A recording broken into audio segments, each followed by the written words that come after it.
the Monday, July 3rd meeting of the Mayor and City Council. I see you have 2 Boy Scouts in the back. It is our tradition to get them to come forward and lead us in the pledge. So boys, if you'll come forward and lead us in the pledge. If we'd all stand and face the flag. Gentlemen, come to the front.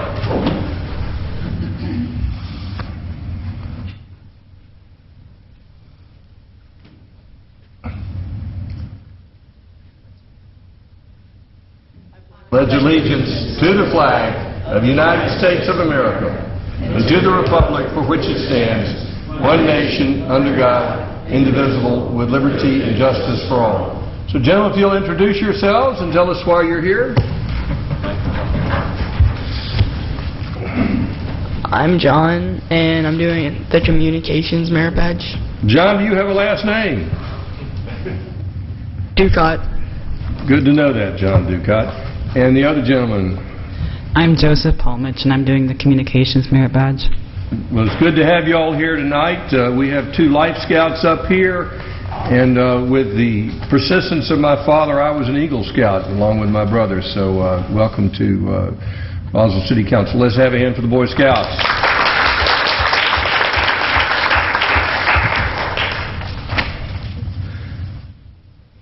I have a proclamation to read. And we'll start with the Recreation and Parks Month. Do we have anybody here from the Rec Commission? Morgan's here. That's close enough. Morgan, if you'll come forward. The City of Roswell Recreation and Parks Month. Whereas the Roswell Recreation, Parks, and Historic and Cultural Affairs Department is an integral part of Roswell's community. And whereas the Roswell Recreation and Parks and Historic and Cultural Affairs Department is vitally important to establish and maintaining the quality of life our citizens enjoy, ensuring the health of all of our citizens, and contributing to the economic and environmental well-being of our community and region. And whereas the Roswell Recreation and Parks and Historic and Cultural Affairs Department builds healthy, active communities that aid in the prevention of chronic disease, provide therapeutic recreational services for those who are mentally or physically disabled, and also improves the mental and emotional health of all of our citizens. And whereas the Roswell Recreation and Parks and Historic and Cultural Affairs Department increases the community's economic prosperity through increased property values, expansion of the local tax base, increased tourism, the attraction and retention of business, and crime reduction. And whereas the Roswell Parks are a fundamental to the environmental well-being of our community, and whereas the Roswell City Parks improve water quality, protect groundwater, prevent flooding, improve the quality of the air we breathe, provide vegetative buffers to development, and produce habitat for wildlife. And whereas the Roswell City Parks ensure the ecological beauty of our community and provide a place for children and adults to connect with nature and outdoors. Now therefore be it resolved that I, Jerry Wood, Mayor of the City of Roswell, hereby proclaim the month of July as Recreation and Parks Month in the City of Roswell and call upon all of our citizens to celebrate that.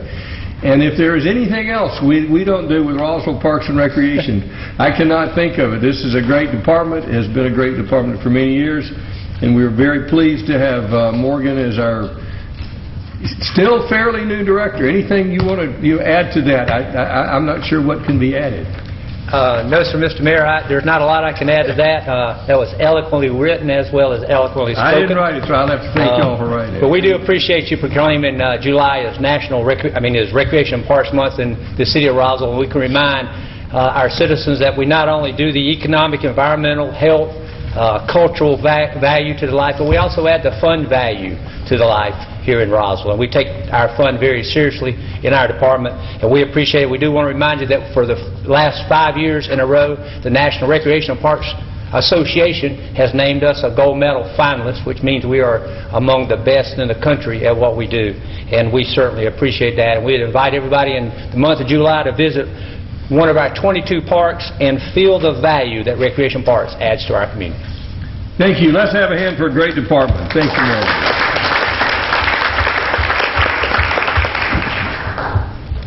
And we have a nomination to the Roswell Arts Commission to serve with Morgan. Carla Darling, do we have a motion to approve? Motion to approve by Councilmember Wynn, second by Councilmember Diamond. All in favor raise their hands. That is unanimous. We are Down one council member, Kent Eigelhart, who is absent with excuse tonight, and another former council member up for re-election. So I'm not sure who you're voting for tomorrow, but if you're in Roswell, I hope you turn out to vote. We've got 3 good candidates running for state representative, and I'm sure you'll turn out to vote. It will be a low turnout. I will assure you, your vote will count heavily tomorrow, so get out and vote. And with that, I'm going to have, do we have a motion to approve the consent agenda? Motion by Councilman Orland, second by Councilman Diamond. Does anyone in the audience have any questions regarding the consent agenda? All in favor of the consent agenda, raise their hands. Passes unanimously. So at this time, we'll call upon Kay Love to read the Admin and Finance Department agenda. Thank you, Mr. Mayor. First item is approval to amend Chapter 3, Alcoholic Beverages, Article 3.2.5, Alcoholic Beverage Caterers of the City of Roswell Code of Ordinances to allow for resident caterers single event license. Mr. Fisher will present this item after Mr. Davidson reads it. Thank you. This is an ordinance to amend chapter... Oh, wrong one, sorry. No, it was the right one. Ordinance to amend Chapter 3, Alcohol Beverages, Article 3.2, Licensing of the Code of Ordinances of the City of Roswell regarding catering licenses. Now therefore, the Mayor and Council of the City, pursuant to their authority, do hereby adopt the following amendment. Chapter 3, Alcoholic Beverages, Article 3.2, Licensing of the Code of Ordinances of the City of Roswell, Georgia, Section 3.2.5, Alcoholic Beverage Caterers, Subsection A, License Requirements, Residential Caterers, is hereby amended by deleting subsection 3.2.5A2 and adding thereto a new subsection 3.2.5A2 to read as follows. Text of which is incorporated herein by reference, and if approved, this will be the second reading of the ordinance. Mr. Fisher, do you want to explain to the audience what this effect of this ordinance is? Yes, sir. Right now, if a restaurant wants to do some type of a catering license for alcoholic beverages to be able to serve outside of their building, if you're a resident business, there's only one license option, and that's for a monthly license of $200. There's been a request to be able to do, and that's good for the entire month. There's been a request to open it up so they can do single event catering license, alcohol catering license. This ordinance will allow for that because we have not allowed for anything but the monthly. So this makes it available. If you for don't them. hold a license, you can get a one-time license. So Correct. this is to create an equal playing field. Correct. Does the council have any questions? Do we have a yes, Councilmember Diamond? Is that a motion? That's a motion. Motion to approve by Councilmember Diamond. Is there a second? Second by Councilmember Orleans. Does anyone in the audience have any questions or comments? Any further discussion by council? All in favor of the motion, raise their hands. Passes unanimously. Next item is approval of a resolution to establish the fee for a resident catering license. Mr. Fisher. We have the recommendation for the fee to be $50 for the one-time event. That equals the same rate as what it would be for a non-resident business to come into the city and do a one-time event. So it makes it a fair playing field for either party. Do we have a motion? Motion by Councilmember Orleans for approval. Is there a second? Second by Councilmember DePolito. Does anyone in the audience have any questions or comments? Any further discussion by council? All in favor of the motion, raise their hands. Passes unanimously. Thank you. This time we'll call upon Community Development Department Liaison, Councilmember Becky Wynn. Thank you, Mr. Mayor. The first one up is CU 2015-0161 with conditional use of 2015-01-263. That's 425, 433, and 453 Atlanta Street. And the applicant has requested a deferral to the August 10th, 2015 Mayor and Council meeting. Mr. Townsend.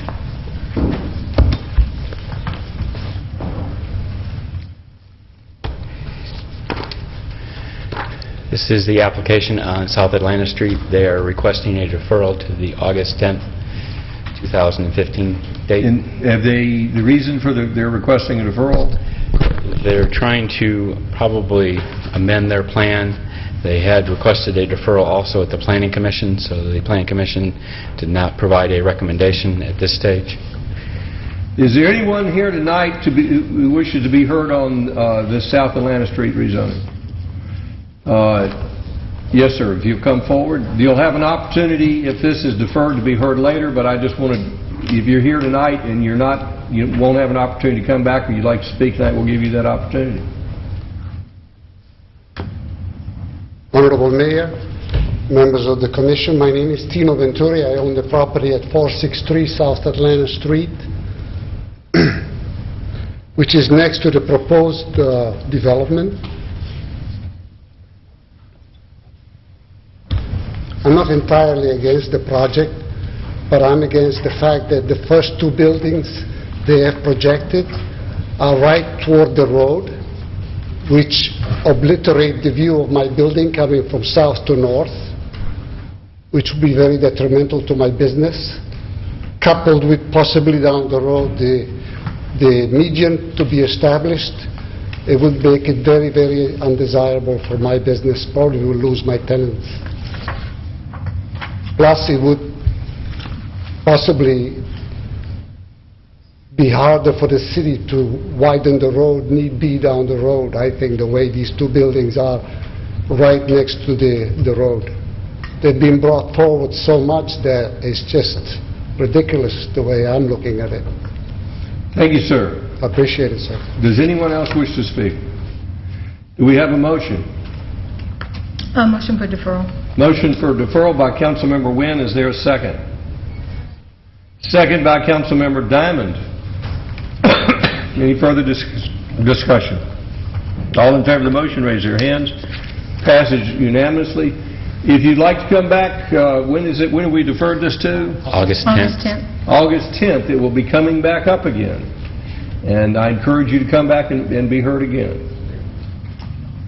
Next item. The next one is RZ 201500760 with a concurrent variance of 201500761, 12121 Howes Road, rezoning from RS30 to RS9 with two concurrent variances, D&B Development. This was deferred at the June 8th Mayor and Council meeting. Mr. Townsend. That is correct. It was deferred. The reason for deferral was to allow for the stream buffer variance letter to come from EPD. They have received that letter of information. It's in your backup material. This application is to rezone approximately 5 acres from RS30 to RS9 to develop 12 single-family homes. The applicant is requesting concurrent variances dealing with steep slopes and stream buffer. Those are included in your backup material. This is approximately the 5 acres that was left out of the rezoning that connected Rucker to Howes Road. It has one existing single-family home on the property surrounded by RS9 development. They're requesting two variances, one to the stream buffer, one to the steep slopes. They have their letter from EPD. This is a design plan showing the access points. They will have the internal access, and then we'll have one external road that will connect to Howes. That then whole subdivision does connect to Rucker. So this would be like the final phase of this development. This is the tree planting plan showing the detention area. Staff is requiring additional buffering and trees adjacent to Howes Road. That's one of the conditions included in your backup material. Planning Commission recommended approval with conditions. Staff recommends approval of the concurrent variances and the rezoning with the conditions in the draft resolution before you this evening. If you have any questions. Councilmember DiPolito. Thank you, Mr. Mayor. Mr. Townsend, would you point out the areas of this proposed stream buffer variance and also the steep slopes variance, and explain that in a little bit more detail, and let me understand if our environmental department has any comments on that. The city engineer at the time did review the steep slopes analysis and the stream buffer and did recommend approval. They are providing additional management measures in dealing with the steep slopes. I'll have the applicant be able to identify those areas better with his presentation, I believe. Okay, but the city engineer agreed with the variance request? Yes, they did. Thank you. Councilmember Wynn. Mr. Townsend, the letter from the Georgia Department of Natural Resources has 7 conditions that they would like this to follow. Do we need to, this might be a question for Mr. Davidson, I'm assuming we need to put these into our conditions also, or just the letter itself? That letter granting approval for the stream buffer variances gets included with their land disturbance permit. Okay, so we do not have to include these 7 No. in our conditions, no? No. Okay, thank you. They have to be followed with part of the LDP. And you're going to do the whip and the whole thing, right? Oh, yeah. Okay, thank you. Councilmember Orleans. Brad, the fire department had some questions about whether there was enough room for the turnaround. Has that been addressed by the applicant? Yes, the T turnaround is adequate at the end of the road on this location. It's been designed to meet the fire truck. Okay, thank you. Councilmember Diamond. Mr. Townsend, the garage variance, Where did we get that? yeah, because we spent a lot of time talking about wanting individual garages.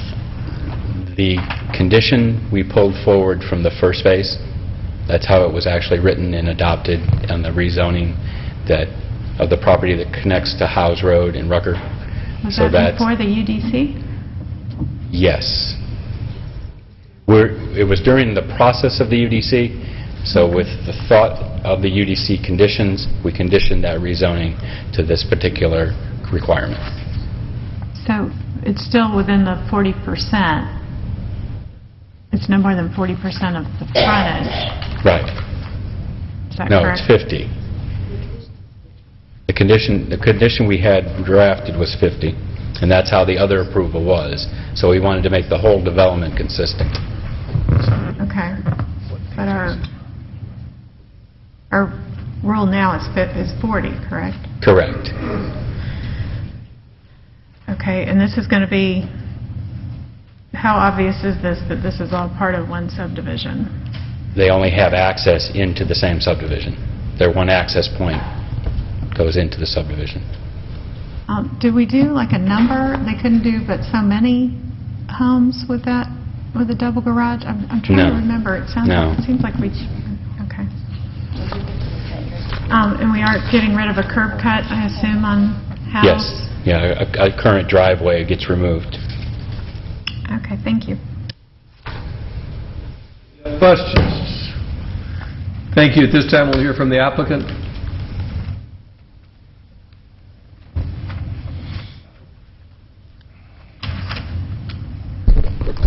Mayor, members of the council, I'm Don Rollator, 1865 Lockaway Drive, Alpharetta, Georgia, 30004.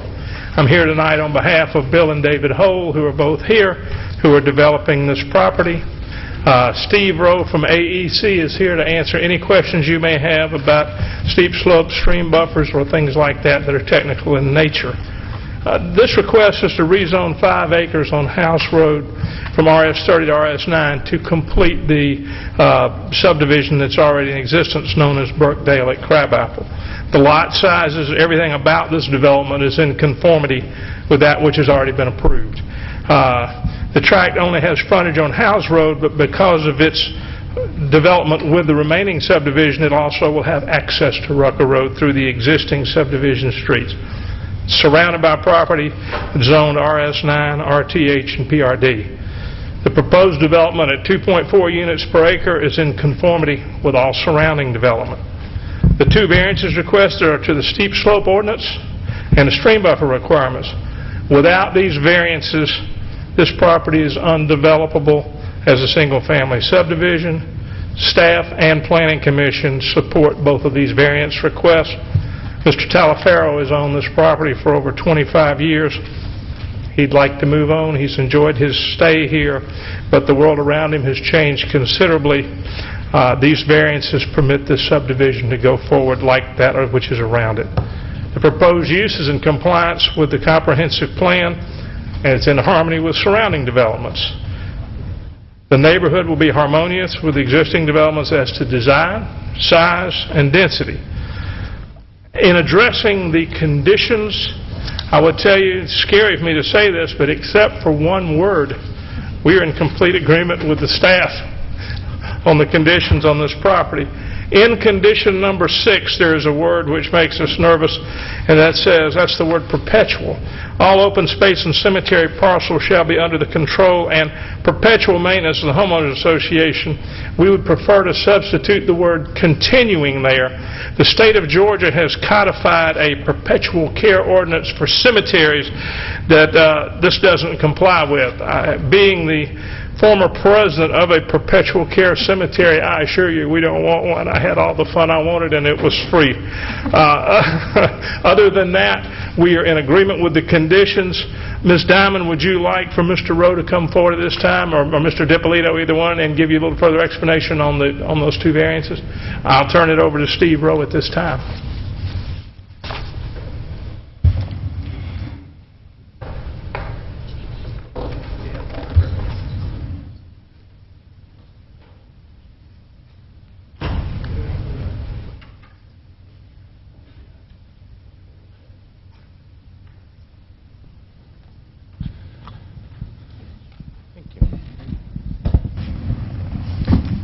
Good evening. Steve Rowe, 51 French Circle, Roswell, Georgia.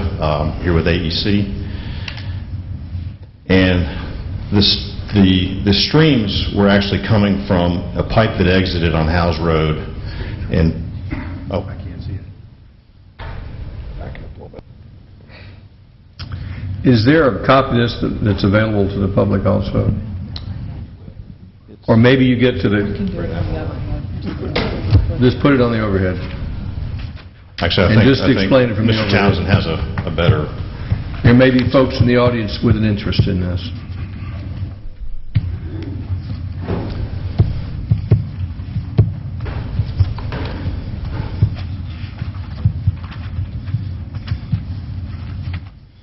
Okay. Up on the screen, you can see this was the original steep slopes ordinance and the stream delineation. The water that served these came from the development to the north and from Howes Road, and where these two lines came together started to create the beginnings of a stream that actually emptied out into an old lake bed. The lake bed lost the stream lost its definition, and the lake bed turned more into a wetland area. So this area, it was just a small stretch, so the stream entered from a pipe and then immediately exited back to a pipe. So there was really not an environmental reason to maintain this short stretch of 240 feet of stream. There really was no environmental issue. It wasn't a healthy ecosystem. It was an old lake bed that had been drained, so it was all invasive species down here. There was really no compelling reason to keep that in place. Now, with the steep slopes is whenever you have a state water, we had to analyze the steep slopes in all the different directions, and none of these triggered the score that would preclude development, but it asked us for some enhanced erosion control, which we were fine with and we would anticipate as a part of this process. Mr. Rowe? Yes, sir. So the water coming onto the property, was that stormwater or was it an actual stream that was coming on the property? It was stormwater from the north, from the development to the north, the diversional development to the north, and the road itself. This was considered an intermittent stream at best. There was a head cut, but it definitely was not wet all the time. Okay, thank you. Any other questions? Councilmember Wynn. Mr. O, hi. Just want to double check on one thing, not on the variance, but on the sidewalks. Yes, ma'am. That I'm assuming, condition 4 does include the exterior sidewalks, and y'all understand that one. I just don't, maybe I'm just not looking at this correctly, but I don't see them on your site plan. And make sure that you have your internal sidewalks also. Can you point those out to me on your site plan? Maybe I'm just not seeing. I know we have a condition, but I don't see it on the site plan, and I like to see them on the site plan. I know the latest site plan that I did submit showed the required sidewalks along Howes, which I think were omitted in one of the earlier versions. Okay, maybe that's what has happened. Maybe we just got the earlier version of this. So y'all understand that we do need internal and external sidewalks, and we're okay with that? Okay, I just wanted to double check when I don't see it on the site plan. I got a little nervous. Make sure it's on record, I understand. Okay, thank you. Can someone explain to me the landscaping that's going to be Once this detention area, this lake bed, what sort of landscaping is going to go in? The pond itself is going to have a small amount of water in the bottom, so there'll be like a littoral shelf along the edge where they'll have some wetland plantings. As you get more upland, the plants will become more upland species. The idea is to turn this into an amenity as much as we can for the development, since all the houses will turn in and face it. The idea was not to screen it and block it off, was to actually kind of embrace it with the development itself. Good. Any other questions? Any further from the applicant at this time? We will have an opportunity for rebuttal. Councilmember Orleans has a question. For Mr. Rollator?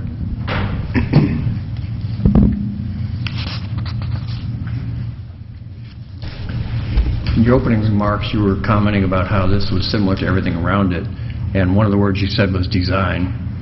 And we had received some comments about the architectural compatibility of the project being like clapboard versus other brick-sided homes in the area. So how do you want to comment on that, or fit into how this project fits the designs around it?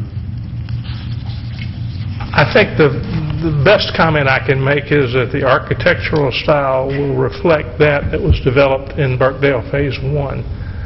I think that is the only discussion. If we've had that discussion with staff, we have not had architecture become an issue in this development to this point. Well, you brought it up, so I was just trying to clarify it. Thanks.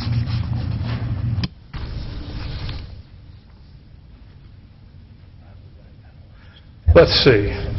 The neighborhood will be harmonious with existing development as to design, lot size, and density. That statement? I didn't write it down, so I think so. I didn't write it down, but I think that was it. This is the same developer developing the same product that Burkdale is presently. So when I said that it be harmonious as to design, lot size, and density, it will basically be Phase 2 of what's there now. To the north of it is a townhome development, which was done years ago by the same developer. So it's going to be the same as the phase that's already completed? I'm sorry, it is going to be the same as the phase that was already completed? Yes, it will be very similar to the phase that was recently completed. I was just curious because we got some comments on it, so I wanted to clarify. Yeah, that's fine. Thank you. Thank you. Mr. Rollator, one last question, and this is really addressed to staff. I'm concerned about this detention pond and this landscaping, and do we have sufficient controls in this to make sure it's landscaped and it's planted and it's done right? Yes, we do, Mayor. Those controls are usually established as part of their land disturbance permit. They provide us species as well as numbers dealing with types of plants. That is then reviewed by our city engineer and then our landscape arborist to determine that that is properly done. After installation, there is a requirement for proper maintenance, and they provide annual reports to making sure that that takes place. Yeah, we're looking for more than just a detention pond. As I said, with that, I'll accept that as, and the developer's good intentions that we're going to come up with a good landscaped area here. The enhancements were necessary to get the approvals of the EPD and the Corps of Engineers. Thank you. Well, I'm sure it was necessary, but I'm sure you would have done it anyway because y'all are good folks. Absolutely. Absolutely. Any other questions from the council? If anyone in the audience have any questions or comments, if you'd raise your hand, come forward. If you'd give us your name and address, we have a 5-minute time limit. There's a yellow light that will come on in 2 minutes, and a red light says its time is up. Thank you, Mayor. Lance Ledbetter, 680 Roundsville Road, representing Saddle Creek subdivision, which is not too far from this development. I basically have some questions. In terms of the current property, this 5 acres that we're speaking of, putting in 12 homes, as I understand, it currently has its own artery or a driveway for the current property accessing Howes Road. Is it my understanding that that would be blocked off, that will not exist? Okay. The other one, on the original development, Phase 1, My understanding in participating in the council meeting at the time was the entrance and house was going to be a right-in, right-out only. Did that change? Staff, can you respond? I don't believe it was ever identified as right-in, right-out. That was the recommendation, as I understood it from the Transportation Department or whatever. Well, there are recommendations, and then there's the final action. I understand. And I couldn't That's my tell you- question. Okay, I apologize. Let me ask the question a different way. What was the final outcome? Full access. Gotcha. Thank you, sir. Anyone else have any questions or comments? Yes, come forward.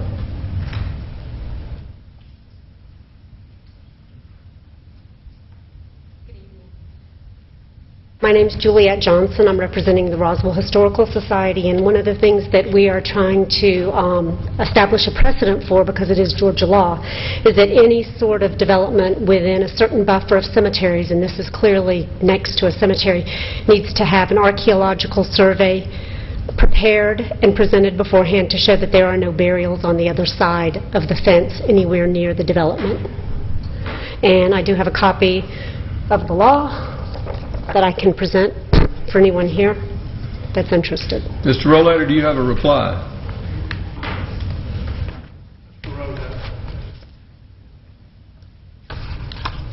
Yes, Webb and Associates has been out to the site and done some investigation and has determined the actual limits of the cemetery itself, which are very, very close to what was on the survey itself. We can provide those documents if that's what you need. I would like that to be required if possible, that we have a record of that on file. Submitted as part of the land disturbance permit. That's fine with us. Anyone else have any questions or comments? Mr. Rollator, anything further? Nothing further, Mayor. Do we have a motion? I do have one other question, because Mr. Rollator, if I can, on this one, and get your opinion. I'm looking at the 8 conditions from the Planning Commission, and number 8 is that the DRB shall approve the type of fencing around the cemetery and the stormwater pond. My understanding is there probably will not be a fencing around the stormwater pond, but is there going to be a fencing around the cemetery? There will definitely be a fence around the cemetery. There may be a fence around the stormwater pond depending on the steepness of the slopes, Okay. depending on the design. Do you all have any problems having that go through the DRB? I mean, it was a planning commission It was in suggestion. the conditions that were approved, so I think our applicant is fine with that. Well, so you're fine with that one? Yes. Okay. Okay, yes, sir, I do have a motion. My motion is to approve, let me get this here. 12121 House Road, zoned from RS30 to RS9 and 2 concurrent variances with some changes. On number 6, change the word from perpetual to continuing. Number 8, condition, as by the Planning Commission, the Design Review Board will approve the type of fencing around the cemetery and the stormwater pond. And number 9, that an archaeological survey will be submitted to the city before the LDP is issued. And that is my motion. Motion by Councilmember... I'm sorry, one more thing, I'm sorry.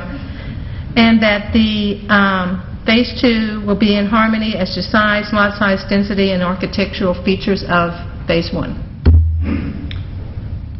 Motion by Councilmember Wynn for approval with the conditions. Is there a second? Question by Councilmember Diamond. Do we have to put the EDP condition? Oh, sorry, okay, missed that. Councilmember DiPolito. Question as well. The architectural harmony, I don't remember having done that in the past. How is that? Who determines that? Is that a staff function? No, probably. Because the residential doesn't go to the design review No, board. it doesn't go, but my understanding is from some of the, from Councilmember Orland's, that some people were having some difficulty in making sure that both of the I guess the question would be, Basis if we include that condition, who enforces it. who makes that judgment call? The judge. It doesn't have to go in. I was just trying to add that because Councilmember Orland said something If about it goes in, we need to be specific as to who makes that judgment call. I think Councilmember Dippolito brings up a good point. Okay, let's just take it out then. That's fine. We trust you. I'm assuming, staff, that you will be watching this very carefully. Okay. I'll just omit that one. There is a motion. Any further questions? Is there a second? I'm sorry, was that included or not included? Not included. Not included. Staff. I think that And now you're going to Mr. tell me to Rollator include is it. one of the upstanding attorneys in the area and comes here frequently, that him and his client are committing to do that anyway, I believe. Is that not true, Mr. Rollator? He's going, huh? Yes. Say yes. Just say yes. Yes. Okay, I will strike that number, that condition. There is a motion by Councilmember Wynn for approval with conditions. Is there a second? Second by Councilmember Dippolito. Any further discussion by council? All in favor of the motion, raise their hands. Passes unanimously. Okay, the next one is rezoning of the West Roswell Elementary School site. And, I'm sorry, Mr. Mayor, rezoning of the elementary school site on the west side located at 1201 Alpharetta Street, land lot number 450, from shopfront to civic. Mr. Townsend. This has been a city-initiated rezoning of the new Roswell Elementary School on Alpharetta Highway from SH Shopfront to Civic. This was the shopping center prior to demolition and took on most of the housing surrounding it. This was the current UDC map showing RS-12 and Shopfront in the yellow. What we're proposing is the main school site be Civic. South of Charles Place remain the RS-12. The property not used by the school east or west of Thomas Drive be SH, and the remaining parcel adjacent to the school remain Shopfront also. Staff would recommend approval of the proposed rezoning. So this is a recognition of what's on the ground. That's correct. Do we have any questions? Councilmember Dippolito. Thank you, Mr. Mayor. Mr. Townsend, the property labeled Shopfront is currently Shopfront, is that correct? So the change To the Civic. is the Civic. What about the RS-12? Is that currently RS-12? That's currently RS-12. Okay, thank you. Any other questions? Do we have a motion? Motion to approve the rezoning of the elementary school west of 400. Motion approved by Councilmember Wynn. Is there a second? Second by Councilmember Dippolito. Does anyone in the audience have any questions or comments? Any further discussion by council? All in favor of the motion, raise their hands. Passes unanimously. Okay, the next one is Alstead, 201501257, change of conditions on 2000 Holcomb Bridge Road, land lot 713. And it's going to be Mr. Townsend. And, go ahead. Go ahead. Mr. Mayor, I do need to recuse myself because of a business interest. You may step down. Please proceed. Okay, Mr. Townsend, I noticed that we didn't have the current conditions. If you could give it to... Jackie's going to pass out a new draft resolution related to the conditions. There's been discussions with the applicant in what the final outcome would be of these conditions. So we'll go from what Jackie's passing out this evening to what is being requested is a change of the original conditions which dealt with the location of a pedestrian bridge that was going to cross Holcomb Bridge Road.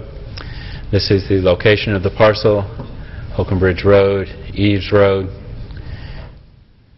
This piece of property doesn't look like this anymore. That's an older aerial. There are no trees there currently for that location. This is the property as it's zoned. When we redid the plan or the Unified Development Code, we created it all into a PRD designation. The difficulty of that is we should have designated something commercial on this property because our planned residential developments do not allow for commercial development to take place. So when the division or the first phase final plat was submitted, the applicant was required to put a reserve for area identified on the plat. This was the original condition, calling out for the 10,000 square feet for future public amenity. In dealing with the time of the final plat, we did have it placed on the final plat. This is the condition the applicant is requesting to be changed. As part of his application, he indicated a couple of other items that he wanted to be included. Increase the square footage which was identified on the approved site plan at that time from 17,500 to 18,600, also to allow for a drive-through facility. Drive-through facilities are normally permitted in all of our commercial designations already in the UDC. Planning Commission recommended approval with the conditions. Staff recommends approval with the conditions. What's been passed out to you this evening is the same wording that we have on the overhead.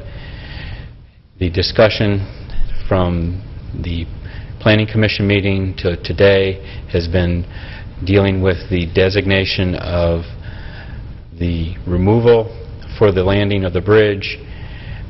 The original number included in staff's reports was a 40,000 dedication, amount of a dedication. There's been discussions related to what would that be used for. Some discussions have been to some transportation improvement in the area. There's also been some discussion related to public art, that the money would be designated for that type of use. The other conditions that were included in the resolution deal with all the 2013 conditions remain the same. We increase the retail structure from 17,500 to 18,600. That drive-throughs are allowed. The final two conditions, number 5 and 6, relate to making sure that they comply with the CX designation for landscaping, open space, and outdoor amenity space, as well that the uses are limited to those within the CX. This kind of tightens up that piece of property as to what it can be used for in the future and what it is designated. We're not rezoning it to CX, but we're taking some of the development parameters to allow for that. In summary, staff would recommend approval with these recommended draft conditions. If you have any questions.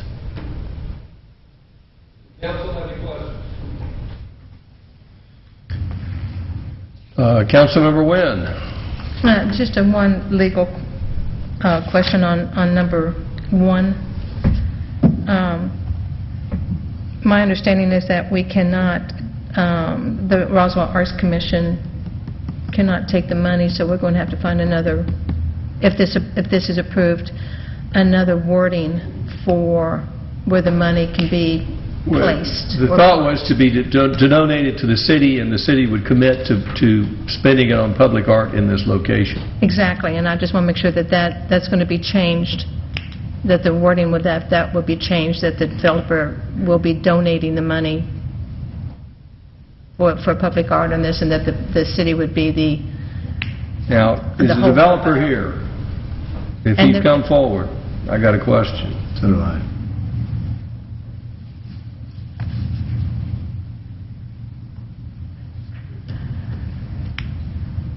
All right, so the idea is to place some public art in this same amenity space. Mm-hmm. Now, there are two possibilities here, and I don't know what your preference is. One is you could make a donation to the city and we'd commit to do public art there. My personal preference is just let you deal with it and spend $60,000 on it and leave it up to you. Do you have any preference on whether you'd like the city to do this, or you do it subject to approval by the Arts Commission? Jason Garrett, 4125 South Atlanta Road. I'm Vice President of Land Development for J.W. Homes. Our preference would be to let the city handle it. That's all I needed to hear. I'd rather you deal with it, but if we'll deal with it, I'll accept that responsibility. Okay. Thank you, sir. I just wanted to hear that. I would think you'd want to develop it over here, develop it into your project and make it kind of fit in with the Arts Commission. And if there's a way that we can have some kind of an input into that final... Everyone in Roswell will have an input, but you won't have the last word if you turn it over to the city.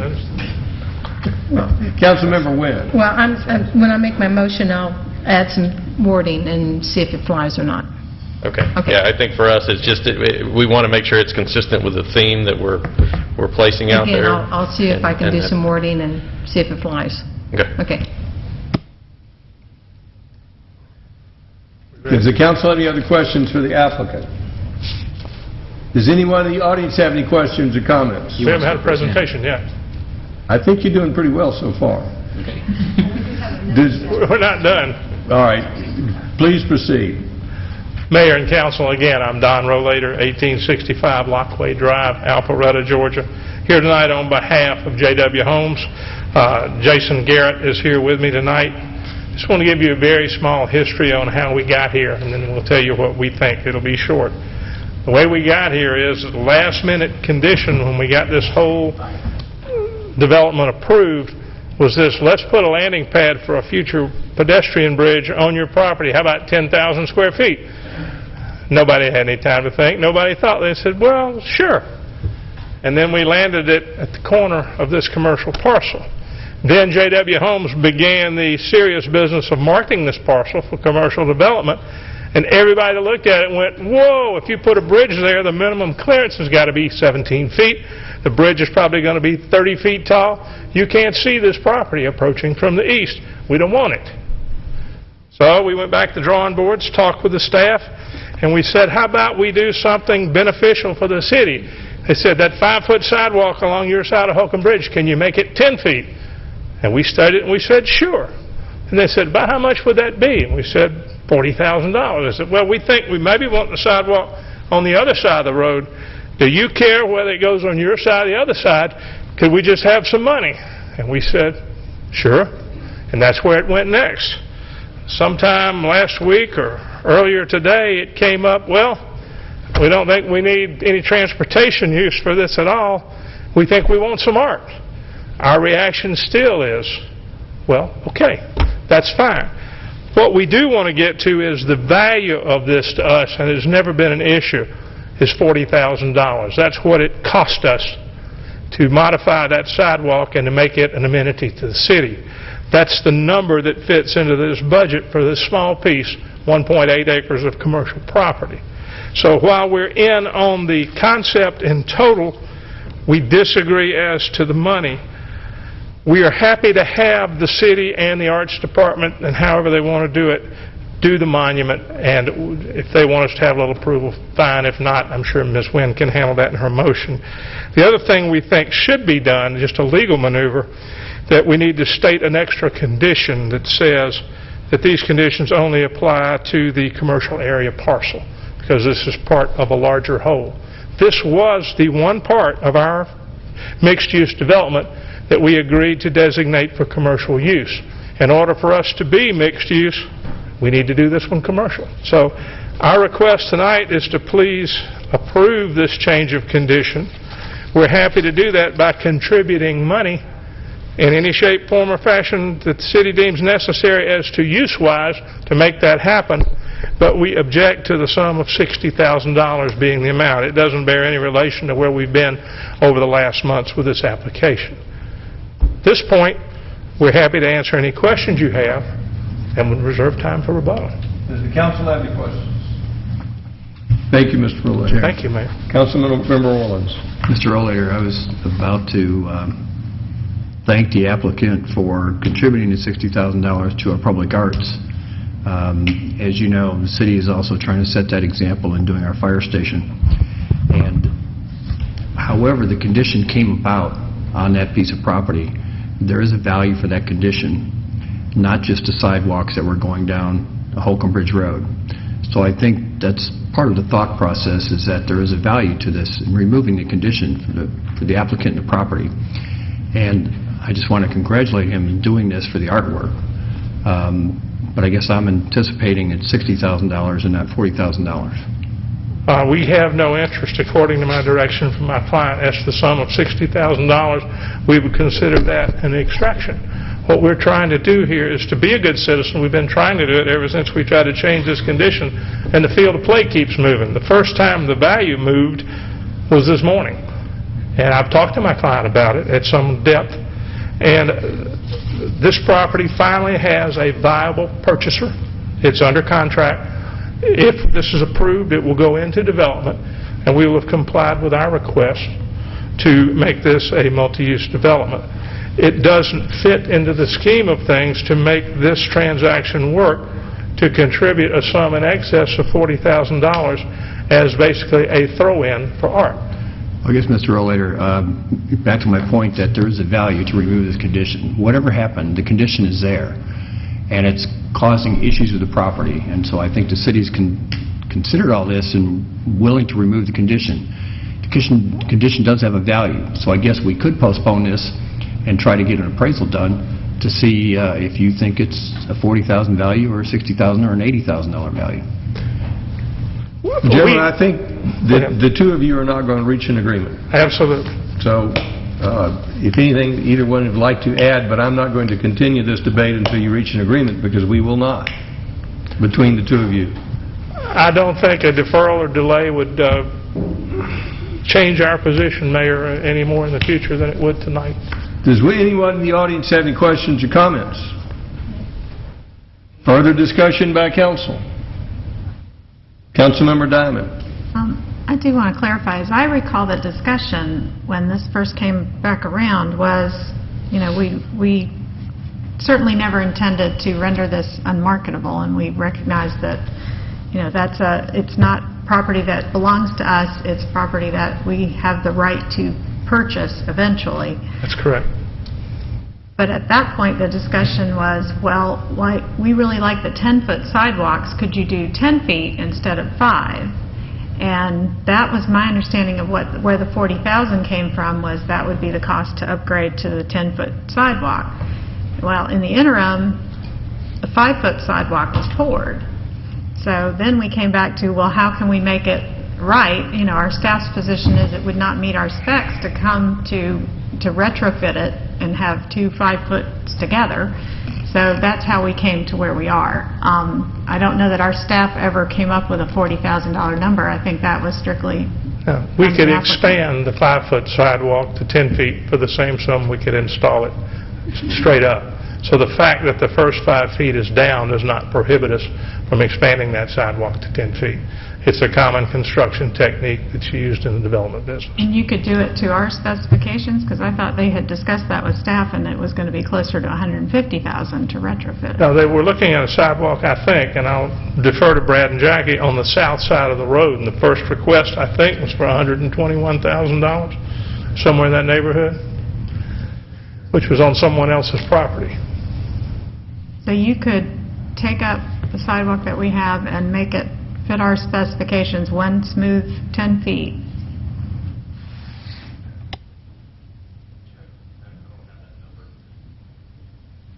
Is that still something that you'd be willing to do? If you want that sidewalk expanded to 10 feet, I think we're still ready to consider it. Is that correct? Yes, ma'am. Absolutely. I guess my point is, and you know, we can talk to transportation at this point about the value of that, but I would think that would be considerably more than what we're talking about here. It's a right about $40,000 number from our figures the last time we checked. Councilmember Orleans. Mr. Rollator, you're falling back to a sidewalk. Transportation issue has nothing to do with the condition on the property. And again, there's value to that condition. And obviously, it's been a negative value in trying to utilize the property, is what you've admitted. So there's a value to remove it. And that value could be a lot more than what the numbers we're talking about. So I'm just suggesting, you know, that the artwork, instead of the sidewalks, is a way to enhance the city and solve the problem for the property owner all in one swipe. Well, I would agree with you on the concept, Mr. Orleans, and I think that if you go and look in the art world, and I don't represent to be any kind of expert, you can buy an awful lot of art for $40,000. My last foray in that business with a client was to Red Baron Antiques in Sandy Springs. I think we're getting far afield, gentlemen, trying to discuss value of art. I'm not sure anyone in here can tell us with any certainty about that. Councilmember Wynn. Okay. My whole understanding of this is that the 40,000 started with transportation to add to 10 feet, and now we have an opportunity, since we really don't, you already got the sidewalk poured, we have the opportunity now to use that $40,000 that you were going to contribute to transportation to do something, first time over on the east side of town, is get some art going, besides the fire station. What I was going to try to do is actually put in here that the Roswell Arts Commission would create the public arts feature or aesthetic feature to be reviewed by the applicant, okay? And that it would either go into the landscape open space or the amenity space that is required by the UDC. That's what I was going to do. Just for the record, can we show where this landscape amenity space is, where this public art might go? Do we have a plat? Let us bring a drawing up. Just for my clarification.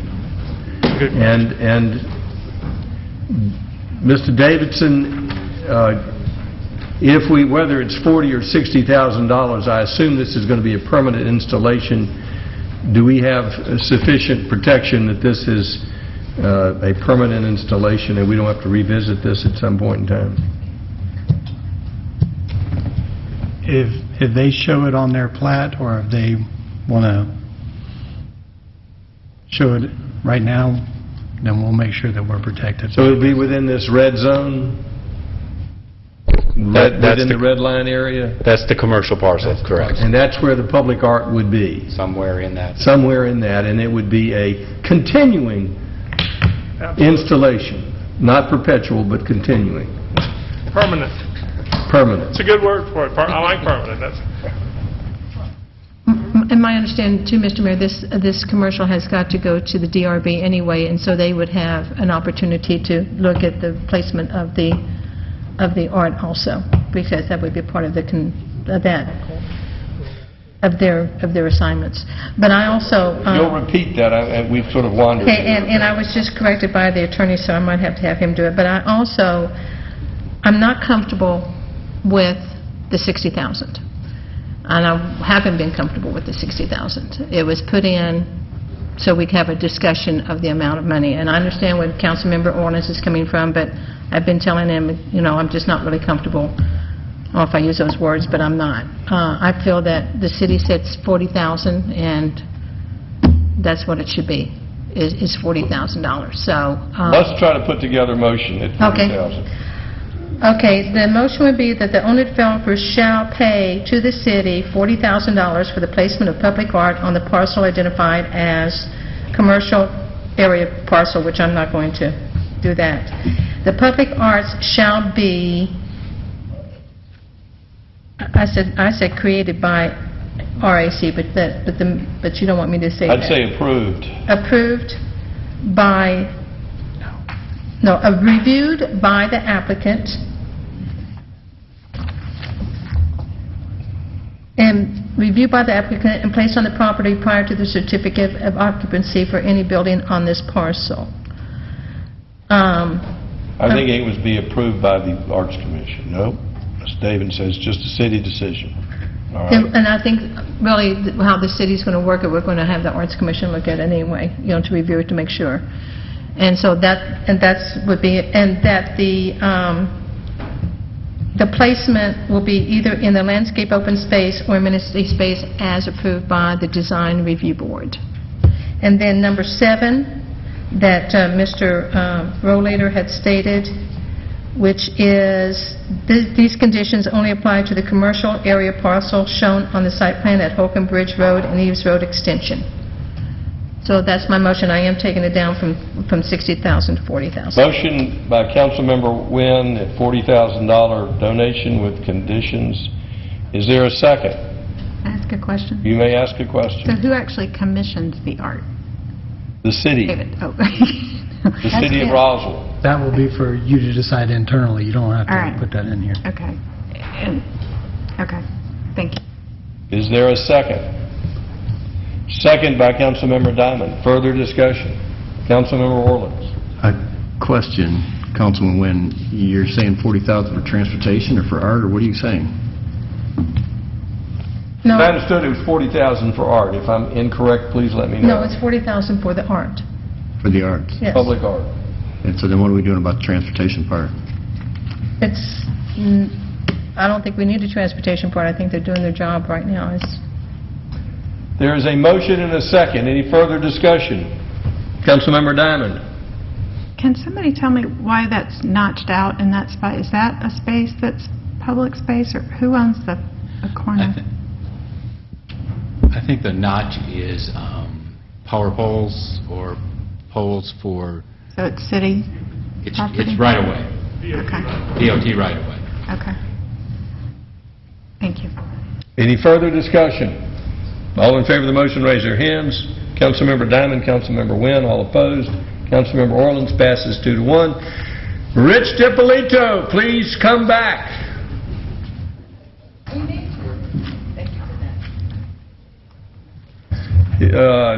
If you'll call the next agenda item. Yes, sir. The next one is approval of the initiation, wait a minute. Got the wrong one.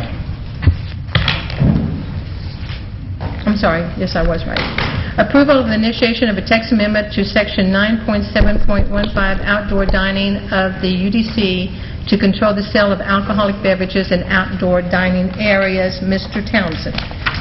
Yes, this was taken to committee, is being brought forward for initiation. This is language that will control the dispensing and storage of alcoholic beverages being prohibited in outdoor dining areas in the public right-of-way without the express permission of the mayor and city council. This is the draft language that's being proposed for initiation. We will then process it to the Planning Commission and back to you for first reading, if you have any questions. Now, as I understand, this was to avoid people from handing out alcoholic beverages across the chain and during a Live After 5 and other public events. I believe so. They'll have to walk into the premises to buy an alcoholic beverage. Correct. Does the council have any questions? Councilmember DiPolito. Thank you, Mr. Mayor. This may be a question for our city attorney, but is there a state ordinance that controls this as well?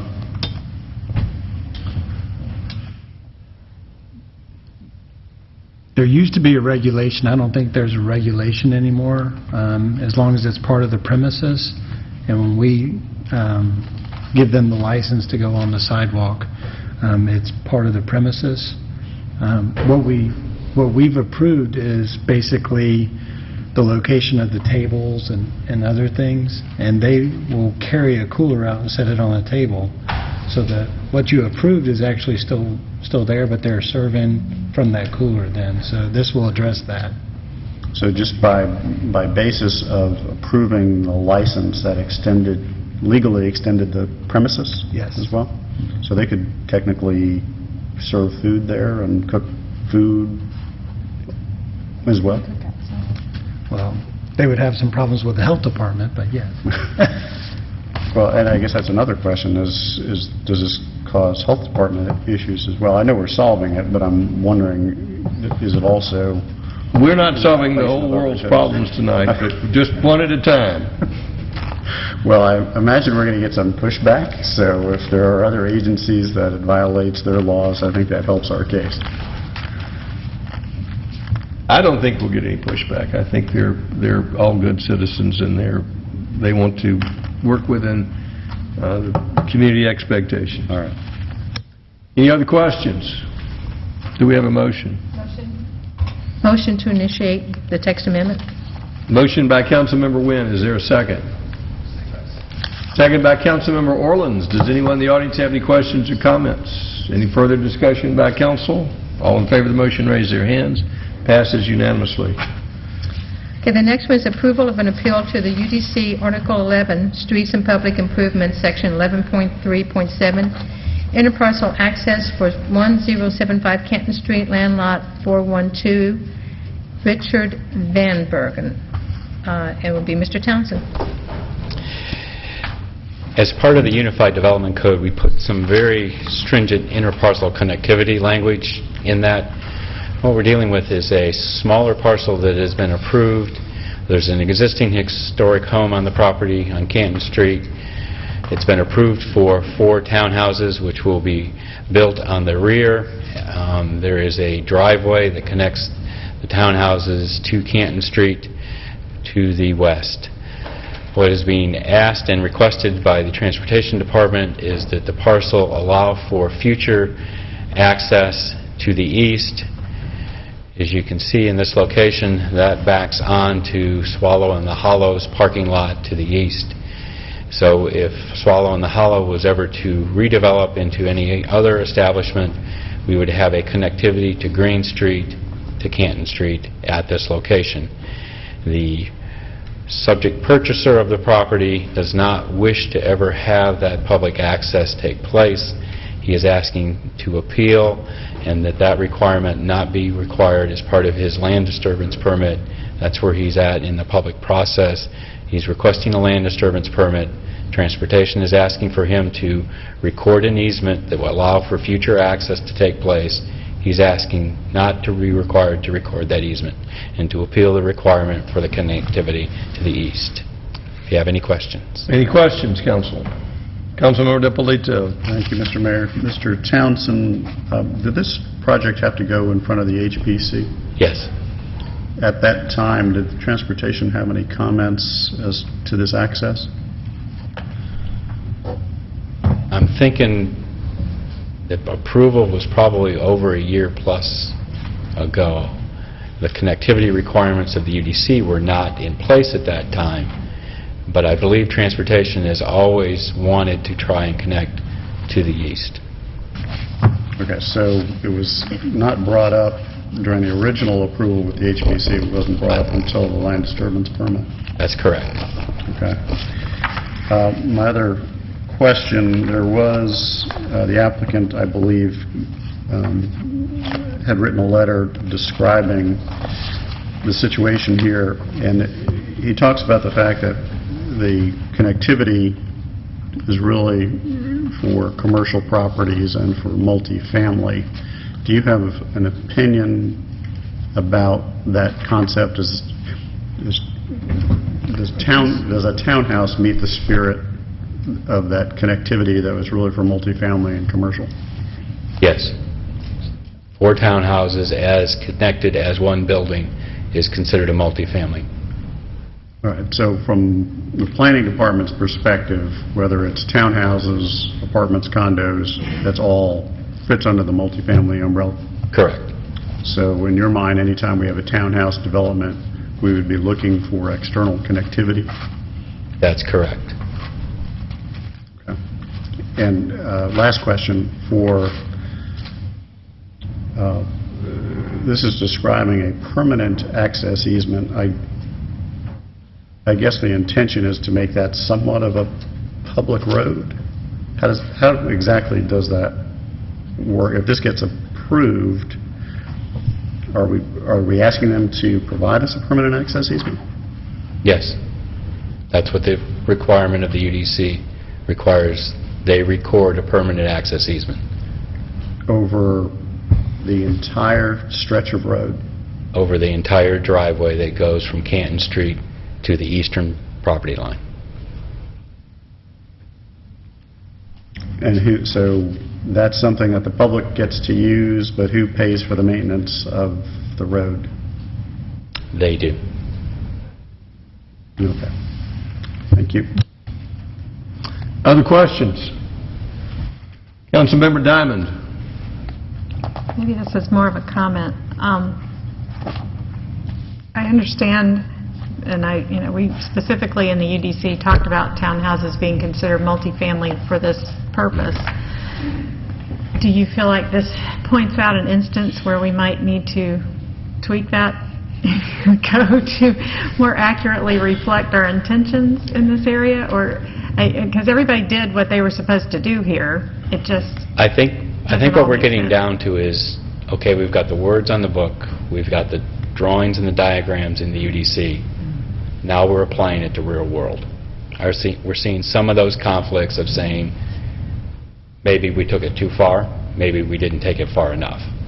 And I think that's why we have a wonderful appeal process to bring it back to the decision makers is to, when you look at that little piece of property from Norcross to Woodstock, from Greene to Canton, do you want or should you desire sometime in the future to be able to get live after 5, Canton Street is shut down, I want to drive out of my townhouse, I can't turn right. I could turn left and get to Green Street and go where I needed to go and pick up my daughter at ballet or whatever. That's the choice that's in front of you tonight.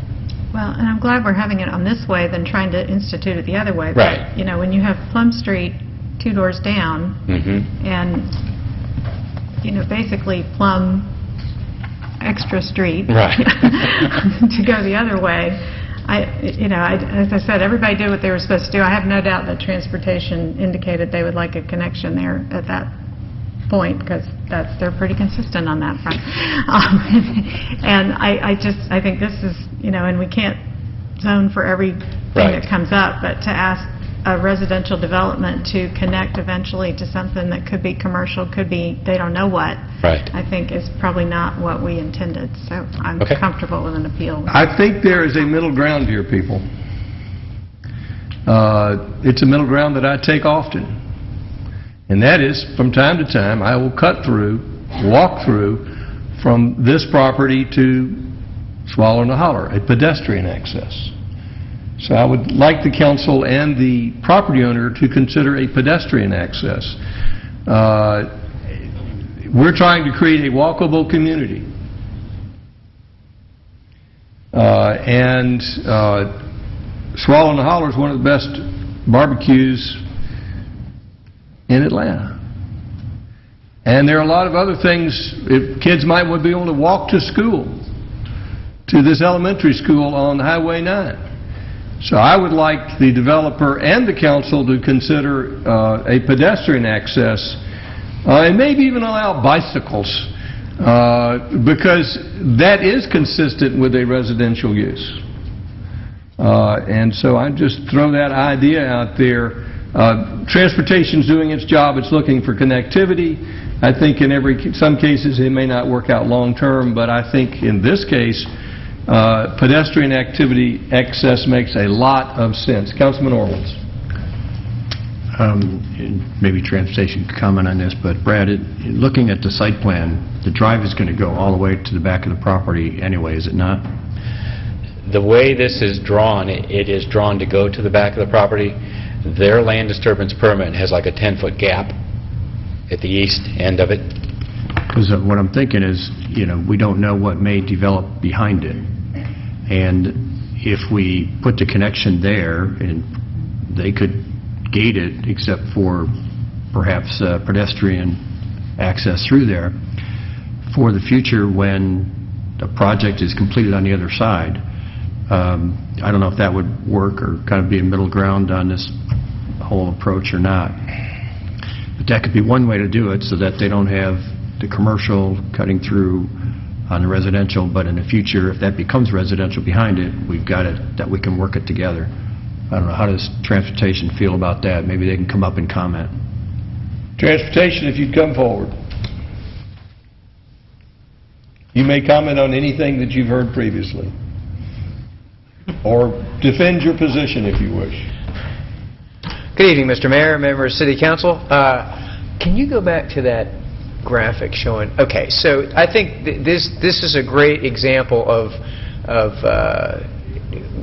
the long block that Canton Street is, and we have Plum Street, which is one way, and then there's Plum Tree Village, but that is a private drive, and everybody knows that you can go in and out of there, but that isn't something the Transportation Department is going to drive people towards using that. In fact, we steer people away from using that. They do it, but that's...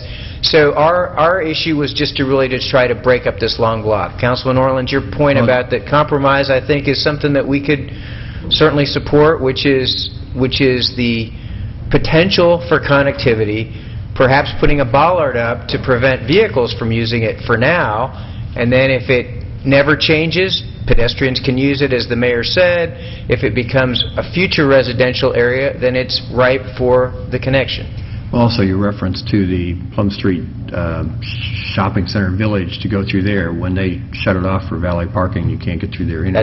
That's correct, and that is a private property owner's prerogative, and we don't encourage public use of private property.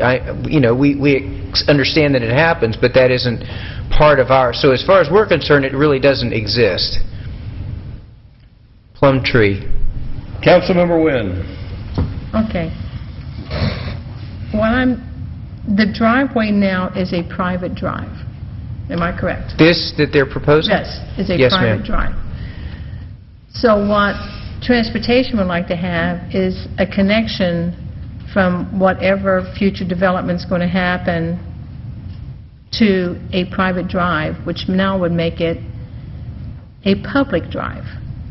It would be a permanent access No, but it'd easement. still be It's a an public, easement. it would still be a public driveway for anybody and everybody can use to do a cut-through, or connectivity. I know you don't like the word cut-through. That's one of my problems. Okay. The second one is the topography. My understanding is the topography isn't that great for any type of automotive that type of transportation. There's a slight grade difference, Yeah, but it isn't anything near like a retaining wall or a huge... But there's still a grade. There is a grade. And my understanding is both of the owners don't want this because of the future. I'm just trying to figure out, I understand connectivity, and you know I am all about connectivity. I think we need to do it, but I don't think it's a cookie cutter. I don't think every parcel... It might fall into what we say in the UTC, but it might not be the intent of what kind of connectivity we really want. So I just don't know if this parcel right here fits into what we really want. Gate, bollards, whatever, I'm not sure. I don't know about the pedestrian. I think all we can deal with tonight is the appeal process. I think we can ask the developer or the owner if he wanted to do some type of pedestrian. That's a different night altogether. Let's address the appeal process. Mr. Davidson.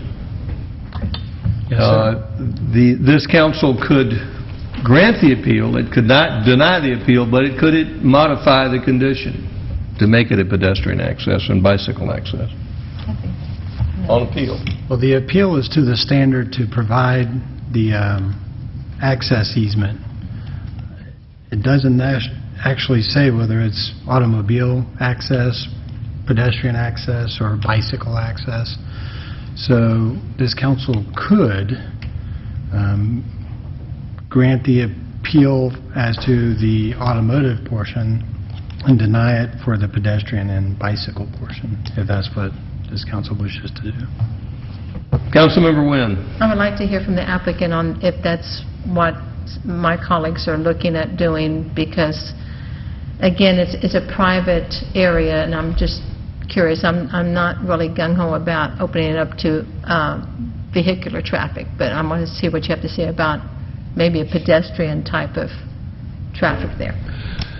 Thank you, Mr. Mayor, members of the City Council. Scott Peters, professional address 1100 Peachtree Street in Atlanta. With me this evening are the owner, Mr. Richard Van Bergen, and engineer Guy Abernathy, who's been working with staff as we've been working through this. I think, as Mr. Townsend indicated, this is an example of where your new UDC, with all of its wonderful things that it's doing for the city and creating opportunities, has a provision that is a challenge on this piece. As with all codes, I think as you work through them, these issues pop up as you get specific examples, and that's why this appeal process is here. In looking at the code, there's, I think, one interpretation that would not require this access. If you look at section 11.3.7E, it specifies the type of easement that is required.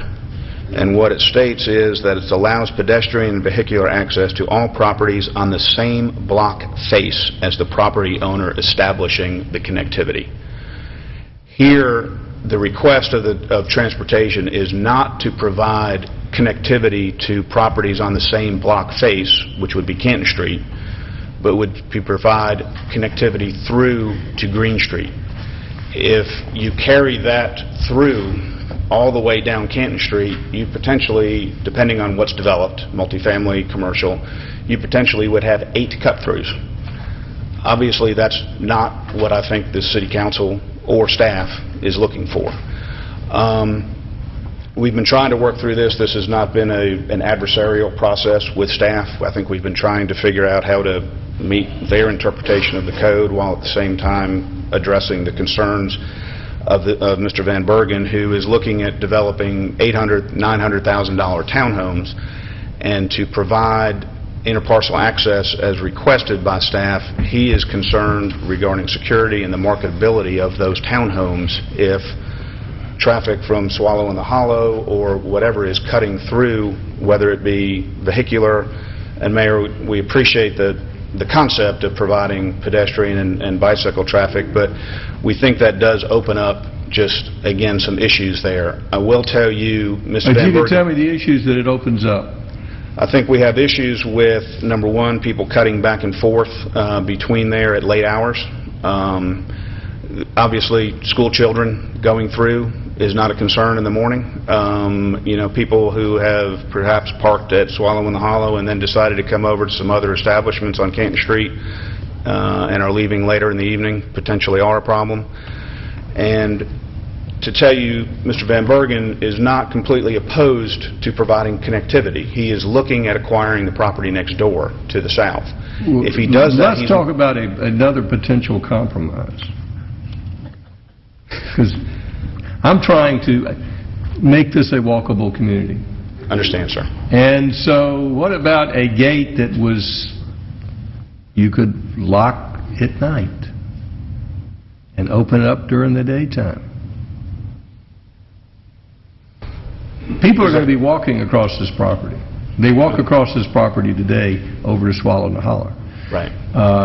And I can understand security late at night, but unless you're going to be gating the whole community, people are going to be can walk into this community at all hours. And to prohibit the cut-through, I see the security issue. So I'm just trying to address your issues and address the pedestrian connectivity. So what about a gate that would be locked? Sir, what we're trying to do here is to create a very high-quality development. Sorry? Sorry. Richard Van Bergen. My address is Dinton Hall, Dinton, Buckinghamshire, United Kingdom. What we're trying to do here is to create a very high-quality development. We appreciate that. Yep, good. The price points here are going to be, as already mentioned, $850,000, possibly $900,000. The kind of people that are going to want to buy that sort of property are looking for privacy. They're looking for a piece of their own. The whole development was based on a private development that people would see as their own and not to be open to the public. People paying that sort of price don't want that kind of thing. And therefore, what you're proposing is to make the project unviable.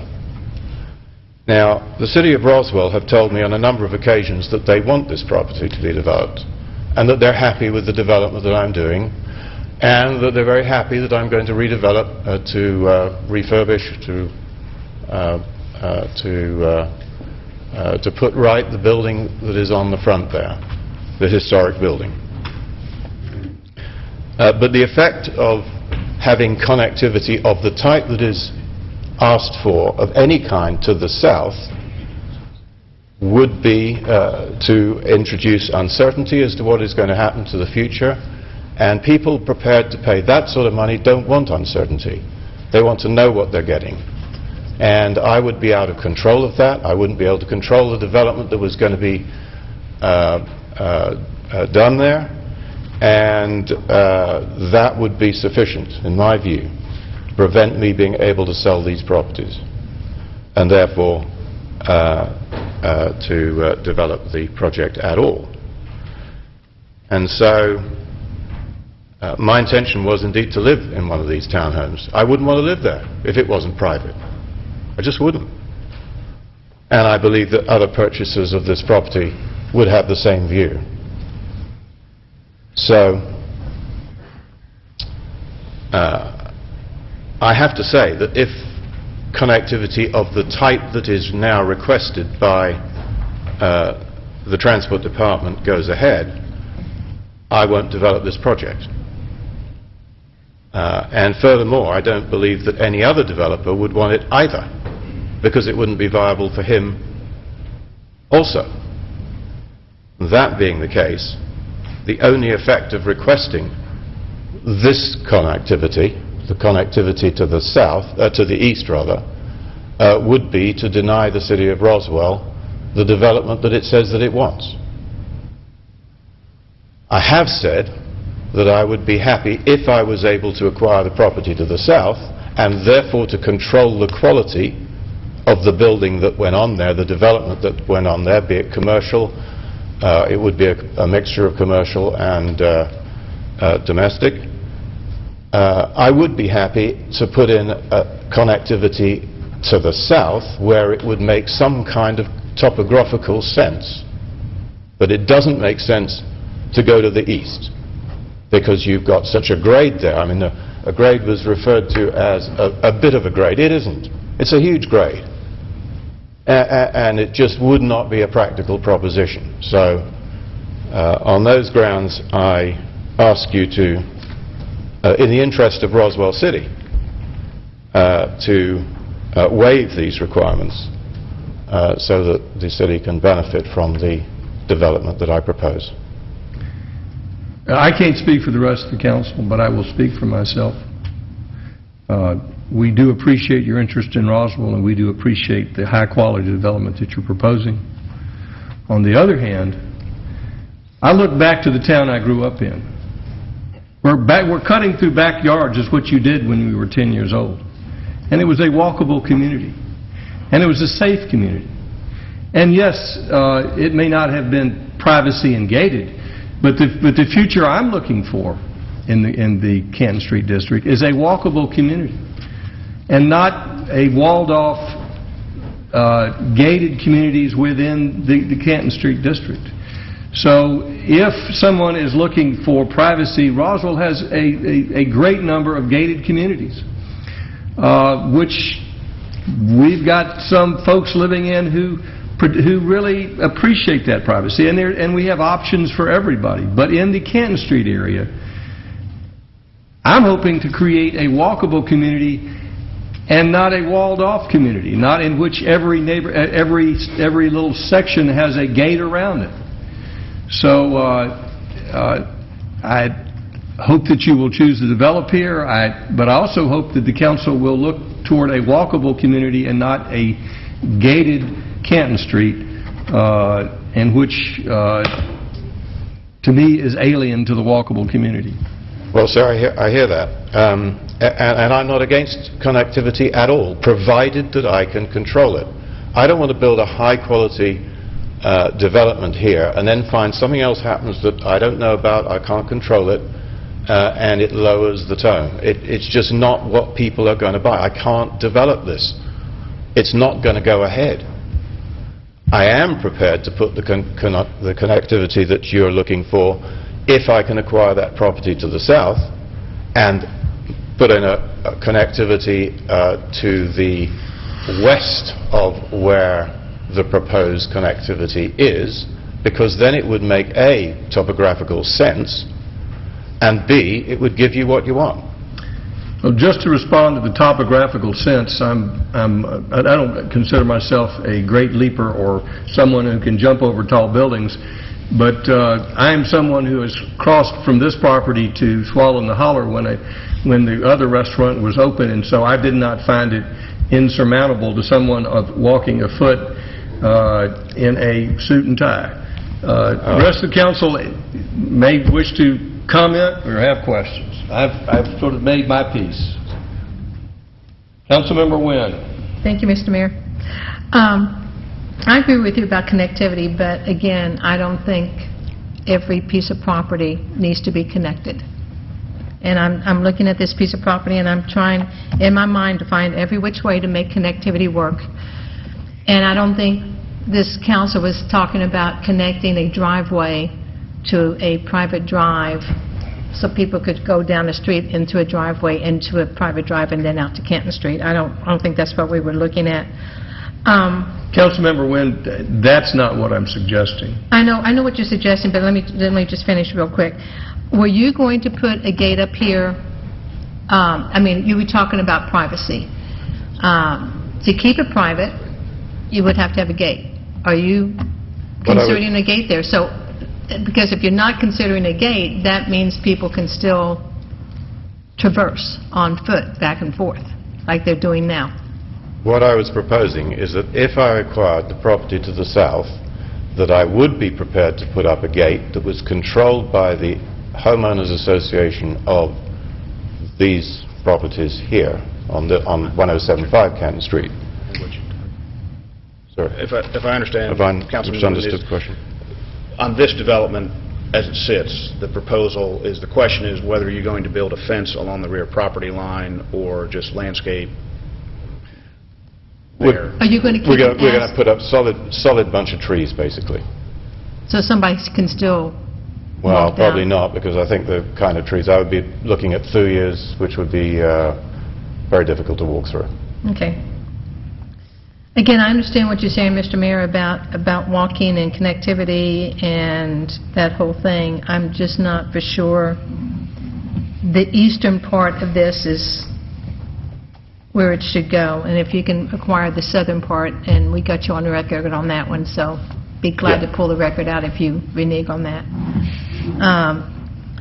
So it really tears me up, because I would love to see the connectivity, but then again, I understand exactly what you're saying, and I think, Mr. Mayor, I understand what you're talking about, having connectivity all up and down Canton Street, and I think if we allow this one appeal to go forward, or to approve this one appeal, it's not going to set a precedent where other places cannot be connected. So, if that was the case, I would not be voting for that. But I think right now, I can't see this one meeting, I think, the intent of the UDC. Councilmember DiPolito. Thank you, Mr. Mayor. I agree with a lot of what has been said, and I guess my big issue is having a permanent access easement, and I think we either need to have a public road or not. So to me, that's a big challenge, and obviously the applicant is not interested in having this be a public road for, I think, very obvious reasons. But I do think there's value in having pedestrian access. And in the future, if the property next door ever develops residentially, it would make a whole lot of sense to have that connection. But I would support having a gate here, as the mayor suggested, to have a gate that locks in the evening. So there could be some pedestrian passage through here during the day. But understandably, you wouldn't want people going back and forth once it gets, say, after 11 o'clock in the evening. I think that's even an advantage, actually, to the residents here. Rather than have to walk around the property, they can walk out and go to the restaurant directly behind them, or go to the restaurants over in Green Street. So I think there actually is a benefit both to the residents as well as to the public for that. But I did have a question for the applicant. The building in the front, what is that going to be used for? The unit at the front? Yes. That would be a commercial unit in all probability. Okay, so and that's what I thought, because I saw 7 parking spaces. Yeah. So half of this property, or at least a good third of it, is already being used by the public, and it has a commercial use. So there will be cars pulling in and out of this driveway. When those 7 spaces fill up, unfortunately for the folks in the back, people are going to drive past there and turn around on their driveways and have to turn around. So I don't think it's fair to say that this is entirely private. Good half of this property is going to have commercial traffic on it because those spaces will fill up and people will drive down there.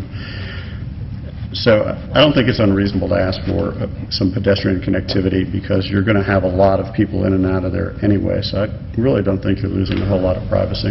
Well, we're going to at the front, perhaps quarter, more likely, of the property, yes, there would be some commercial activity in commercial hours, but not out of commercial hours, and it would be only the front quarter of the property.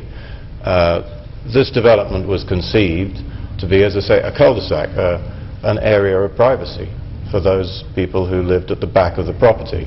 And you know well that, you look at any cul-de-sac, the highest value property is the one that's furthest away from the road. And there's a reason for that. It's because people want their privacy. And if I'm going to sell these properties at the kind of price that I need to in order to break even here even now, I've got to have that privacy. Councilmember Diamond. So if there were to be a gate, the HOA obviously would have to control it, because I can't imagine anybody else would be policing it, and I really don't see any of our enforcement folks policing when it's locked and when it's not.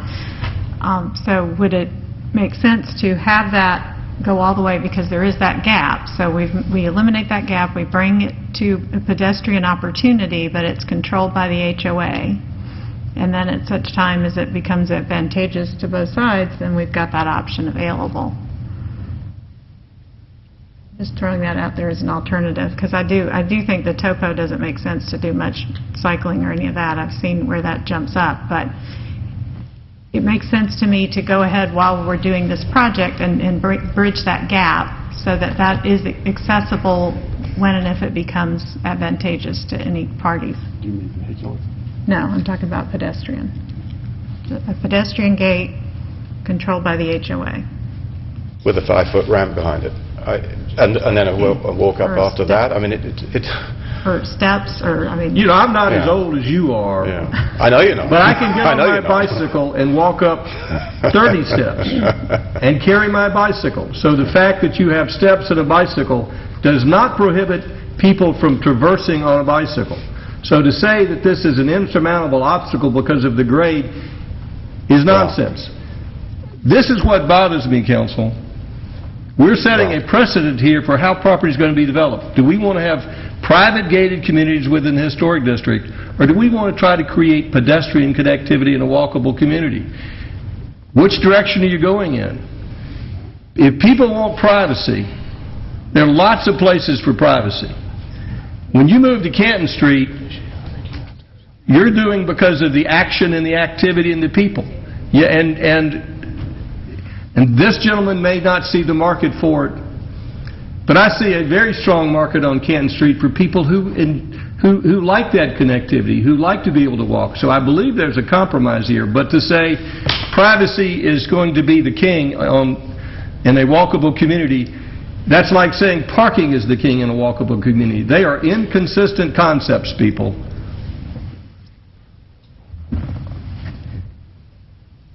So, further discussion. Councilmember Wynn. Yes, thank you, Mr. Mayor. Mr. Davidson, if we require the applicant to put a gate across the, is that east entrance, can the mayor and council, I know we can do anything we want, but can the mayor and council put a time that it can be open and closed? Can that be enforced? Just to comment, we have done this before, people. Over there adjacent to, off of, was it Rucker Road? And we had two communities, and there was and transportation wanted a street connection, and we ended up with a gate connection so kids could walk between it. This is not a new project here. This isn't the first time we've had this rodeo. We've created a gate in a community, and I can't remember the details of it, but we've done this before. I was trying to go with what Councilmember Diamond said, and I thought that would be a great compromise, is that there would be a gate there controlled by the HOA, and the gate would be down past the topography or the whatever you want to call it. And And when the opportunity arose to be able to connect, it would be there, but that the gate would be controlled by the HOA. And I thought that would be a great compromise. So if the HOA wanted to open it up and have people walk, that's fine. If they didn't, That would be we acceptable. would encourage that they do open it up. So that's, I think Councilmember Diamond's suggestion is probably a good compromise. It would be acceptable if the HOA controlled the access. We would have the situation we have in Liberty Square where there's a keypad for the property owners to use, but the folks like me who are seen as threats to the community because I grew up walking through back of neighborhoods, couldn't walk through, and again you are creating the opposite of a walkable community. You were creating cul-de-sacs in Canton Street, which is wonderful. We have lots of folks with cul-de-sacs. We've got gated communities. If people want to have that privacy, they can move out next to me. There's a ton of privacy out there. But to create an HOA controlled, you're setting a precedent. You're killing connectivity. You're killing the walkable community. And it's a bad way to go. Councilmember DiPolito. I know in commercial situations we have hours of operation. To me, this is similar to that, where the gate needs to be accessible to the public. We could say from, 9 a.m. or 8 a.m. till 11 p.m., something like that. I could see them during daylight hours when kids are walking to school. Daylight hours would work. But if it's controlled by the HOA, there is a cul-de-sac mentality out there that it will always be closed, people. Well, I think ultimately it needs to be controlled by the HOA, but I agree with you, Mr. Mayor, it ought to be accessible, or at least during daylight hours. Mr. Orland, you're sitting over there wisely staying silent. Do you have any thoughts that might break this? Not that I'm tied here, unless y'all tie a vote, but you may have the controlling say here, and I'll shut up. Well, I think starting with it's private property, so I think we need to remember that. It's not going to be a public street, it's going to be a private drive, so unless we're willing to take it over as a public street, I think we have difficulties in dictating what's going to happen to it without the property owner being in agreement. I think the key sounds like the property south of this, that if he gets control and wants to do it, unfortunately, we don't have that as part of the package tonight. And I would agree with, giving them the right to put a gate up, but as everybody said, the HOA is going to control it, and we're not going to be out there policing it. So one day, Jerry, you can go through there with your bike, and the next day you might have to walk around to the Plum Street and take a little bit of a trip. I don't see how we can dictate what they're going to do with their property. You do every day. You do every time there's a zoning hearing. So to say that you're not dictating what happens on private property is a myth. No, we do it based on legal conditions. We do it based on the property owner and agreement. Hey, I didn't ask you to tell me what to say. You asked me my opinion, so you got it. Yeah, I'm just giving you my point of view. I disagree with you. All right, anybody in the audience wish to comment? Mr. Mayor? Any comments from the... You may finish up, then I want to go to public comment. I did want to make... Excuse me. I did want to make a comment. My name is Guy Abernathy, professional address 174 Decula Road, Decula, Georgia. We're the engineer on the project. The concern about the connectivity, and we've already talked about the property to the south, would be something that if Mr. Van Bergen develops it, he would create that connectivity. The property immediately to the north is the Fickle Pickle, which has a driveway that goes within 2 foot of grade of the parking lot that's directly behind it, next door to the Squall at the Hollow. So for us to sit there and talk about, well, I got to be able to have connectivity through this particular piece of property when you could go 50 feet to the north and go right up their parking lot all the way through to the parking lot to the next property. I think Ms. Wynn's point is correct that every single property does not necessarily have to have a access through every one of them. There's property to the right that would have access. There's property to the left that would have access. The next property over is the Plum Street shops. The next property over is Plum Street. You got about 4 accesses in 5 pieces of property that you could go through, and I just don't necessarily see from a design standpoint that this particular piece of property meets another need for that. From a fairness standpoint, if we're going to say you're exempt from connectivity, then we have to say they're all exempt from connectivity as far as pedestrian connectivity. So, you're correct. If you're saying no connectivity here, the next person says, well, private property, there shouldn't be connectivity. We've lost connectivity, we've lost a walkable community. I ran for office to try to get back to that community that I grew up in. All those things I lost. There was not one backyard that I was not able to cut through when I was a kid. There's not one backyard that I'm not willing to cut through right now until they put a fence up. And I hate to see fences, and I hate to see barriers to people within a walkable community. I believe in gated communities, but not in the historic district, and I think we're creating the equivalent of a gated community. Councilmember Diamond. So if we don't have a gate, and we just approve the appeal, then if you want to walk through there, you can walk through there.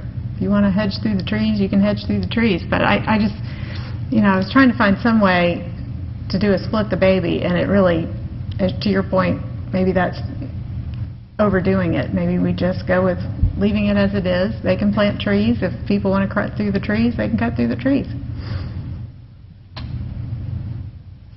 Councilmember Wynn. I just got to thinking that, I'm looking at both sides of this, both property owners. Mr. Vandenberg, is that right? I'm sorry. Yeah. And Swallowing the Hollow. Swallowing the Hollow doesn't want this either, my understanding. So if I was Swallowing the Hollow, I could put up a sign that says no through traffic. And don't they have to cut through the parking lot of Swallowing the Hollow to get to this? So, I mean, they could put up a fence. They could put up no through traffic if it's on their property. So I think we're just defeating the purpose here. Again, I think if we do put trees, we can cut through the trees. So when the motion is ready to be made, I'll be ready to make my motion, Mr. Mayor, whenever. I can't speak for Bill Greenwood's current position, but in the past I've spoken with him, and he encouraged folks to walk from Fickle Pickle to his property. And in fact, he opened up a little area. So they're walking through. So, people's change from time to time.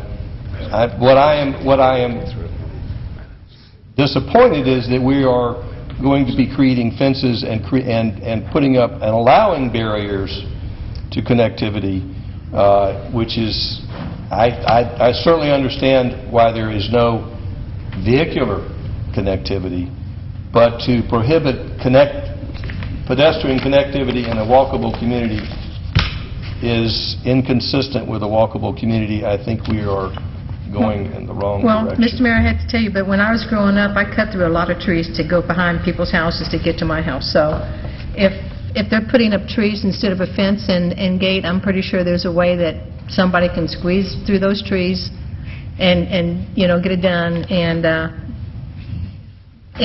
So, again, I don't think that we're setting a precedent. I think this council is a lot better than setting precedents, and I just don't think this will be setting a precedent. I think this is just one of those extraordinary cases that we did not foresee when we were doing the UDC. So, again, I don't think I can support not approving the appeal. Thank you. Anything further from the applicant before we hear from the audience? Does anyone in the audience wish to be heard on this matter? Seeing no hands up, I apologize. Come forward, please. You were standing, I didn't see your hand up. But I just, listening to everything, I felt the name, Barbara Flam, I live at 11200 Hembry Springs Drive in Roswell. And I agree with you, Mr. Mayor. I think Canton Street and that zone should be left for pedestrian, as pedestrian-friendly as it can be. There are several properties for sale on Green Street, and if you approve this, my vision is other small townhome communities popping up with maybe not, you know, a picket fence, but maybe a stone wall, like Palm Beach or something, you know, and $895,000 for a unit. I'm a realtor. That's pricing, that's, in my opinion, a little high for the area. And what type of resident are we bringing into Roswell? Are we going to price out everybody else? But I agree with you as far as the access, the pedestrian-friendly. I think landscaping is a great idea, but once you start putting fences up, they don't come down. And the gate access thing, the HOA is going to keep that closed permanently. I mean, that's a given. So as a resident, as someone who loves walking Canton Street and Green Street and establishments in that area, I would think it would be offensive and kind of, I'd feel put off if I kept seeing gates and private property and do not enter. And I agree with your vision of the city, so I voted for you. And I think we have to think of down the road and what's going to happen to that whole little section, you know, Green Street included, because there are several properties for sale there now. And there's two that are right next to each other, right when you turn on Green Street from the fire department, which could easily be a small townhome community. And you gate the one across the street, then they're going to get their gate, and it's going to go right down the street. So, again, just wanted to put my 2 cents worth in on that. Thank you. Does anyone else wish to speak? Back to council. Any further discussion before we entertain a motion? Councilmember DiPolito. Yeah, I guess the one example we have on Canton Street of a gated community is Providence. And there are lots of times where I'd love to be able to just stroll back there and look at the houses and meet some of my neighbors over there, but I can't. So I look at this the same way. It's part of our walkable community. So I do agree with the mayor. I do think we need to not impede pedestrian access, and you know, I'd be in favor of just not having a gate on the back, or having a gate that's open during the day, but just in some way not impeding pedestrian access during daylight hours. I think that's just part of what the Canton Street area is, and I think that's part of the appeal of living there. Councilmember Diamond. So if we approve the appeal, they're not planning to put up a gate, period, right? So there is no gate proposed unless we do that as some way to create some kind of... So, yeah, I mean, if he has no plans to fence it, then we just approve the appeal. Let me ask this question. Did you Of just... staff. If they come in tomorrow and ask for a fence, they're allowed to put a fence up, aren't they? It's in the historic district, so it would require historic preservation approval. But they're not, they can't govern use, they just have to govern the style of the fence. Right, and nothing would preclude them from getting a fence permit. Councilmember Wynn. If everybody's through with their comments, I can make my motion. Yes, sir, I'll let you. Because I was going to throw something in, and the applicant's going to say, what? Mr. Mayor and council, to address that issue, Mr. Van Bergen has no intention of building a fence, and we would be fine with a condition, the appeal being granted conditioned on a fence not That's what I being was going to installed. We would be fine with that condition. I was going to make a motion to approve the appeal with the stipulation that no gate or fence would be erected, that it would be landscaping only. That's my motion. And a big Motion by enough Councilmember Roy. arbor that the mayor can go through and walk.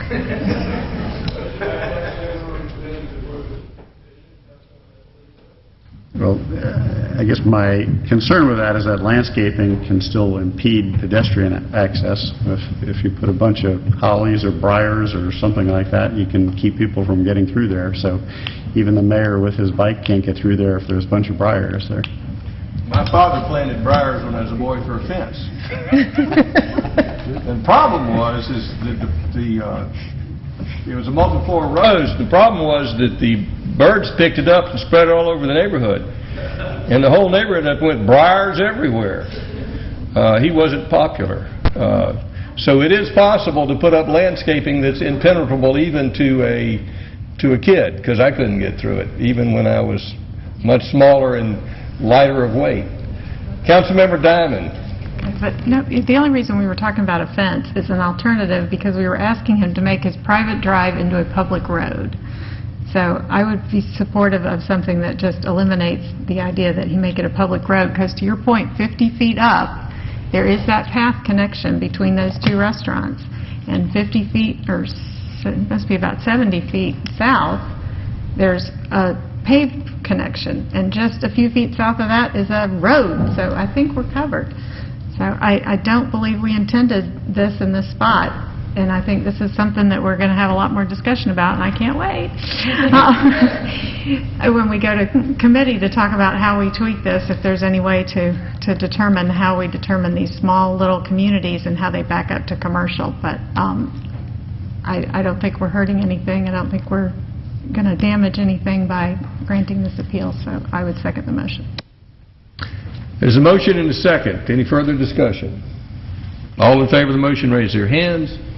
Councilman Orleans, Wynn, and Diamond. All opposed. Councilmember DiPolito passes 3-1. Call the next agenda item, please. Yes, sir.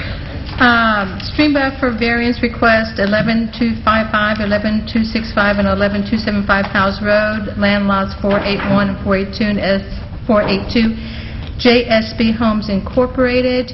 Mr. Townsend. This is an application for a stream buffer variance at 3 locations on Howes Road.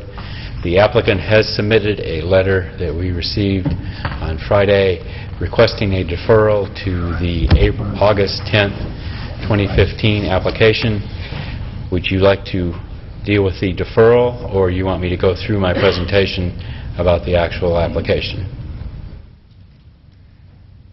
If you'll please proceed with the application. Okay. Earl, Yes, sir. They asked for a deferral on Friday. is anyone here to be heard on this matter? Yes. We've got a lot of folks here to be heard.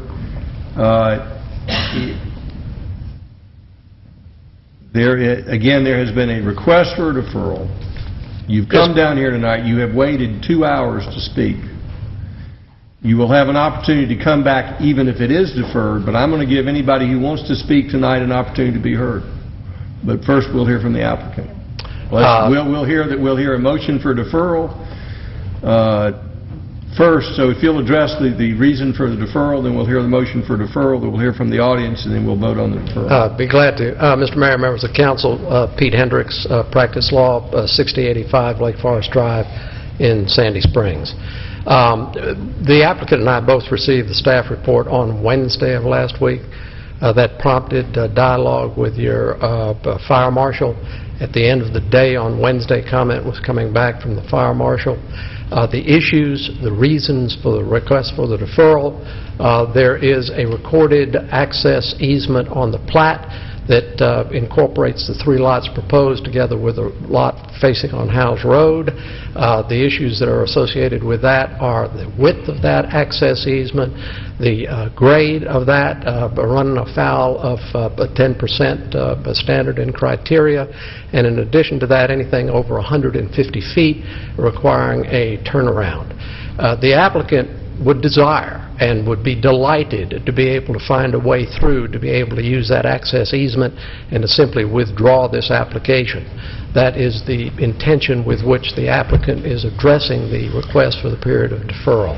Mr. Mark Wolf of the staff has put together a meeting for tomorrow morning where it's our understanding that all of the parties of interest to discuss this access issue will be there. And those are the reasons for the request for the deferral. Does the council have any questions for the applicant? Councilmember Diamond. Hi, Mr. Hendricks. Hey. So, as I understand it, this is not necessarily deferring the request for the easement access. This is potential for withdrawal? The applicant would like to keep all avenues available. If we can get there with the fire marshal and with the constraints of grade and with the property owner who owns that property over which that access easement goes, if we get those issues worked through and we can access there, we will withdraw this application for the stream buffer variance. If we cannot get there, and the end result would be arguably an undevelopable piece of property for the 3 lots to the rear, and our only alternative would be to be able to continue with the request for the stream buffer, then that is the avenue that we would continue to pursue. I guess my question is, why is this now coming here now?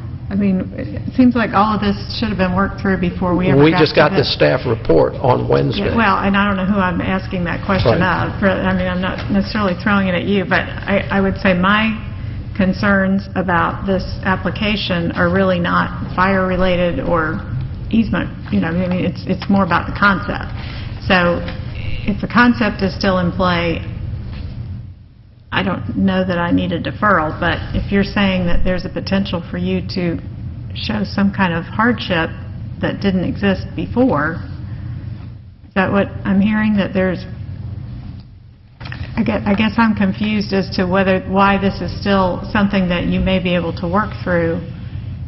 The fire marshal was kind enough to provide a written statement of summary of issues to be discussed, and talks about the width with a strong preference for it to be 20 feet, also a strong preference not to violate a 10% grade, and then a statement that you go more than 150 feet, you have to provide a turnaround. Well, to get to the point of beginning of these 3 lots, you have to go 188 feet. So we're already violative of that distance requirement.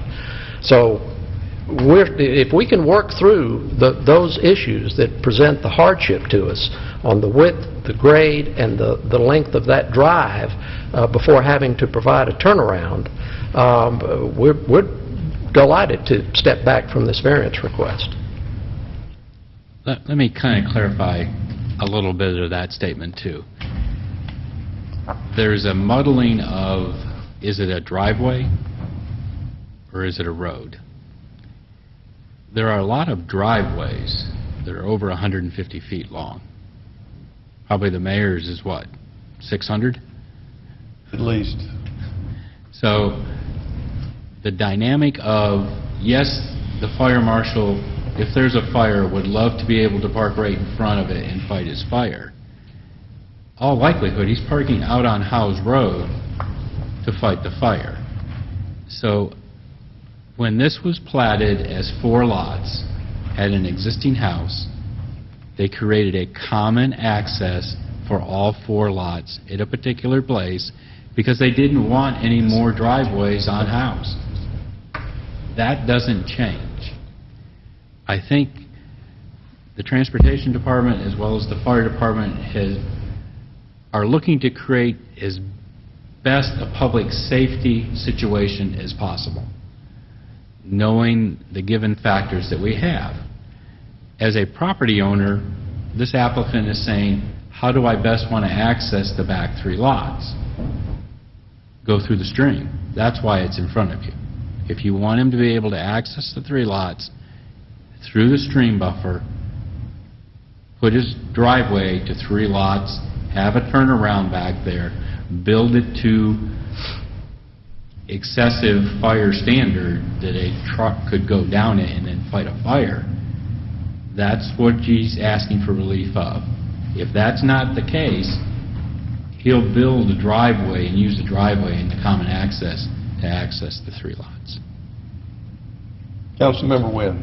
So, Mr. Townsend, what you're saying, whatever has to be done on the stream buffer variance has got to be done, would have to be done on the existing easement, which is the turnaround, the whole thing. So nothing really changes, it's just that one goes through the stream buffer and one's an existing easement. Correct. And the existing easement may have to be upgraded Correct. to meet some of the standards. But since it's a driveway, it doesn't have to meet the whole standard, just some of the standards. Correct. So a hammerhead and everything, regardless of which way they go, that has to be built. Yes. Okay, thank you. Other questions?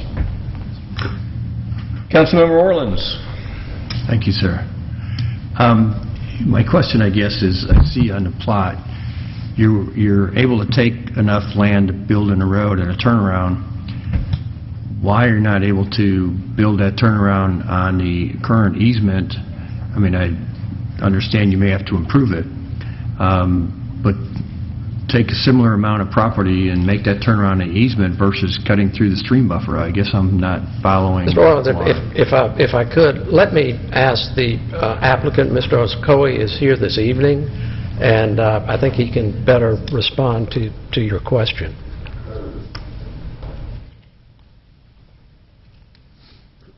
Good evening.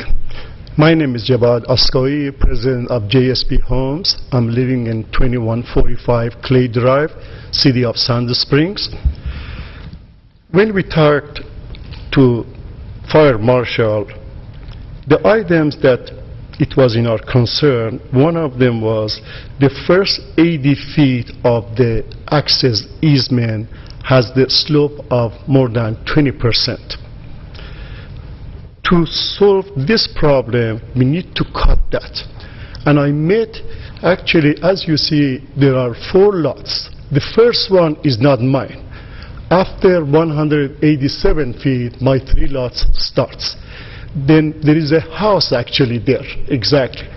The house is there, and I talked to Mr. House on Sunday, and we just roughly look at that access easement. If he wants to go to his driveway, which is a side entry garage, we need to cut that almost 8 to 10 feet. The other issue is when we cut that 8 to 10 feet, that 20 feet access easement is exactly on the property line. If we want to have on the right side, when we look at the road, if we don't want to have any wall, we have to have slope of maximum 2 to 1. If we are going to cut 10 feet in front of his driveway, then we need to have at least 20 feet by 10 feet drop to change it to 2 to 1.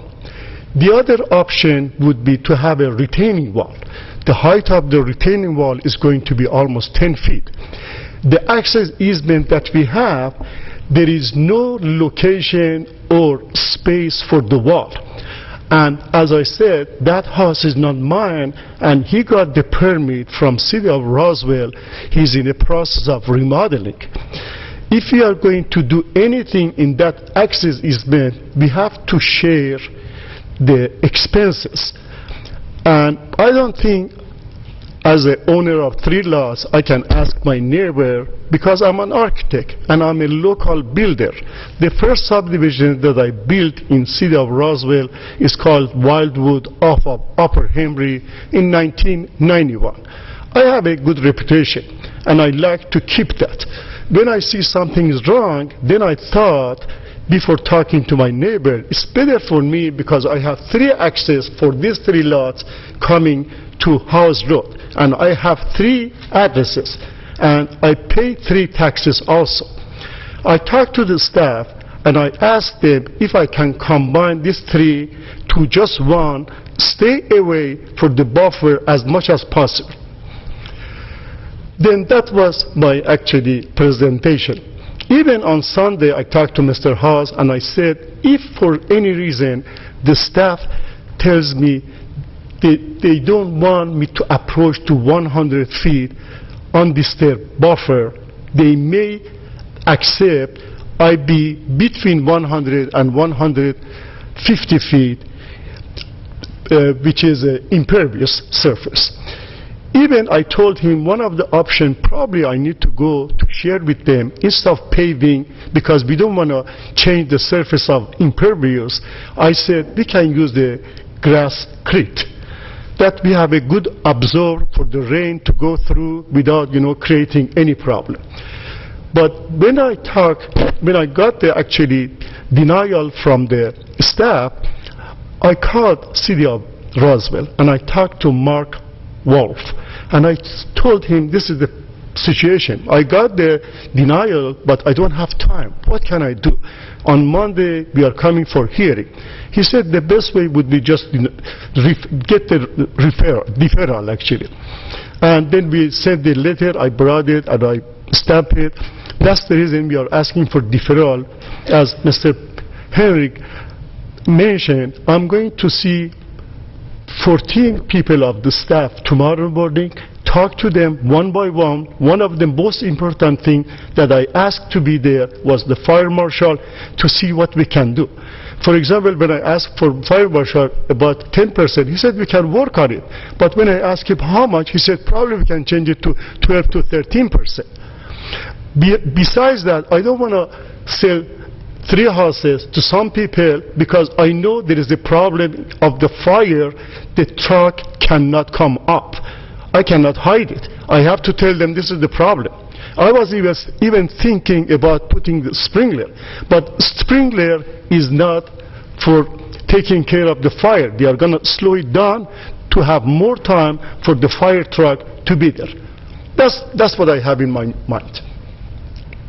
If you have any question, I would like to answer.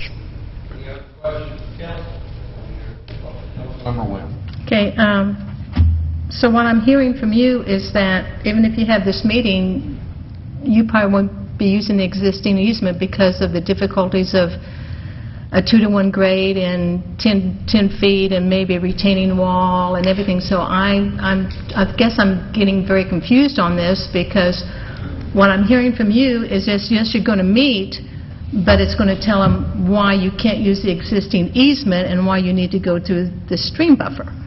That's right.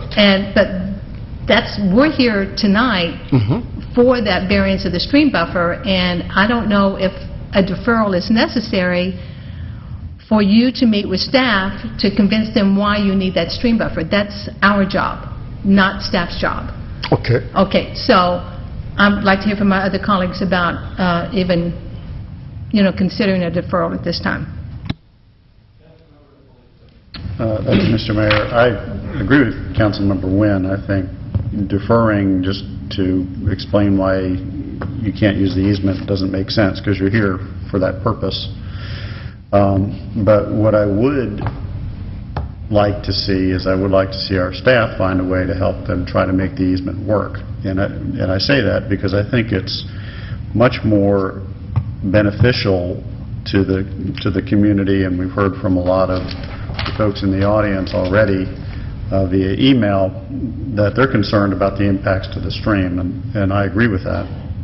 So I'd much rather us come up with ways to work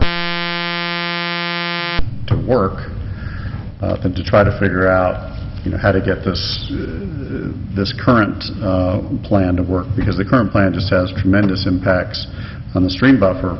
And I'm just trying to think, if I was living in these houses, would I rather have a road between me and a nice big stream area, or would I rather have that be my backyard? I certainly would rather have it be my backyard.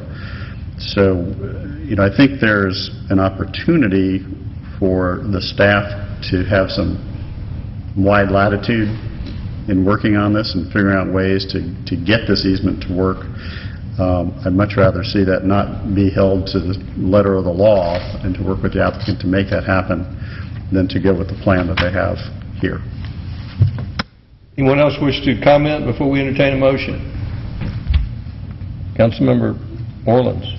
Yeah, and I don't repeat everything, but I kind of agree with that thought process. I would rather see staff work with you to get the easement to work in the best way possible, rather than start carving this road through the stream buffer. I just, there's got to be ways that easement can work well. That's what the intention was for when it was designed this way, and the lots were separated several years ago. So I'd like to see it work that way. Do we have a motion? Yes, sir. Motion to deny the deferral. Is there a second? Motion to deny the deferral. So let's take a vote on that, because if we deny the deferral, I want to just hear from the public once, and I want to have the applicant the opportunity to be heard. So we have a motion and a second to deny deferral and go ahead and hear this application for a variance. Councilmember DiPolito. Were you going to call for a vote before a public hearing? Well, if there is a vote to defer, when I thought we were going to get a motion to defer, then I was going to hear from the public. But if we're going to have a motion to deny the deferral, understood, and hear from the public, we're going to... One public hearing is enough. We have a motion to deny the deferral, and in which event we'll have the full hearing and then the opportunity for the public to be heard. We have a motion and a second. Any further discussion? All in favor of denying the motion to defer, raise their hands. That is unanimous. So I'm going to take a 5-minute break, because it's 9:15, and I apologize for all these citizens who had stayed this long. If I had paid better attention, we would have put you on the top of the agenda, but you're here. We're going to hear this and make a decision tonight, so we're taking a 5-minute break.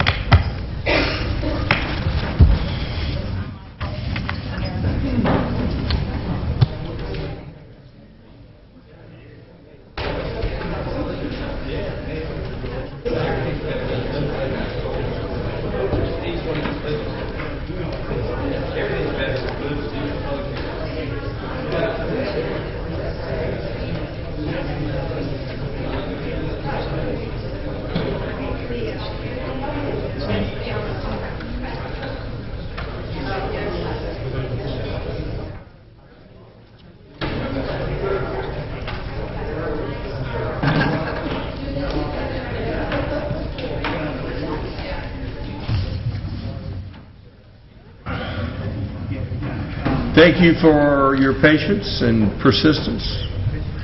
And this time we'll turn it back to the applicant for any comments before we open it up for public comment. Mr. Mayor, members of council, I think through the discussion that we just had a few moments ago, that you all have a sense and feel of what motivated us to file the application for the variance. So with that, and knowing the comment that you've got coming from folks in opposition, we'll just reserve our time for rebuttal. Just one limitation. I limit rebuttal to rebuttal and not to new evidence. That's fine. Okay. With that, if you would like to speak, raise your hand, and I'll recognize you. You have 5 minutes. I encourage the people who want us to talk to come to the front, and it moves quicker. So if you want to talk, if you'll move toward the front, then we'll save time. And we have a 5-minute time limit. If you'll give us your name and address, you may address the council. Hello, Mr. Mayor, council members. I first have a question. Was there a presentation by the staff on this that you had prepared? I thought I heard. I can give us a presentation. If you would like to hear staff's position, I think that's appropriate, because it's been a little disjointed. So, staff, if you will, Could the staff please if you will give say your that? staff Yes, position please. on this matter. Staff's recommendation for the encroachment in the stream buffer was recommended for denial. There was review by the Transportation Department, Public Works Environmental, Engineering Department. All of them reviewed this in conjunction with the applicant being allowed to put a driveway, I'll repeat, a driveway connecting the 4 homes in the common access easement as it was platted. So what is staff's recommendation as to how this property should be developed as it moves forward? If you could sort of, I've heard what we shouldn't do. Does staff have a recommendation of what would be in your mind, the optimal process? Knowing that the common driveway is what I've highlighted in yellow, this is where the existing driveway connects at this location. This is where they're indicating that it is too steep for a fire truck to go up. I totally agree with that. A fire truck's going to set out on Howes Road and pull the hose back to fight the fire. They're not going to try and go on a driveway that is that steep. So they don't need to get turned around. They don't need to have it stabilized to be 20 feet wide. It needs to be improved, I agree, but it needs to be improved from this point back to where the house will be in this location. So that would be for all, would that serve all 4 lots? All 4 lots. So your recommendation would be to put a common driveway or street along that boundary? In the common easement as it was recorded, correct. Does council have any questions? Councilmember DiPolito. Thank you, Mr. Mayor. This is probably more of a question for the fire chief, but in the event a truck does have to park on Howes Road, there is a significant amount of traffic on that road, and if there is a fire during rush hour, it would be a real problem. Oh, yeah. And it's probably a safety issue for our firemen. How do we handle that? Do we create a pad out front for a fire truck to pull over on, or make sure there's a level area? How do we handle that from a safety standpoint? I'll direct that to the chief.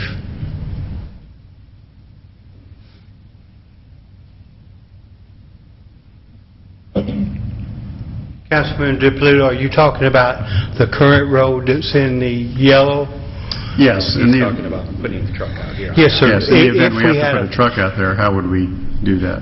Yeah, if we had a fire back in this area, we would pull, the trucks would be in the area that you see right here, and we would not go up on because to us that's a driveway, so we would not go up in there anyway. We'd simply put our hose up to the area we needed. We carry over 1,000 foot of large diameter hose, and then plus a lot of small diameter hose to fight the fire. So we would have no issues as far as getting back to it other than time. But we have there's a lot of driveways and houses in Roswell that we would have the same issue with. Okay, so is that something you would look at in review of this to make sure that a fire truck could be parked along that roadway? Is that part of the review process?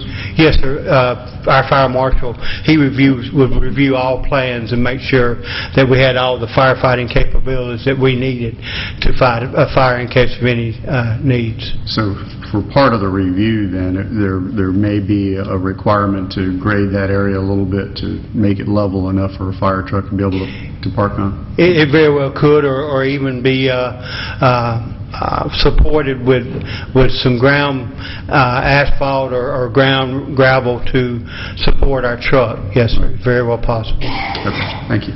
Thanks. Completed the presentation? Yes, sir.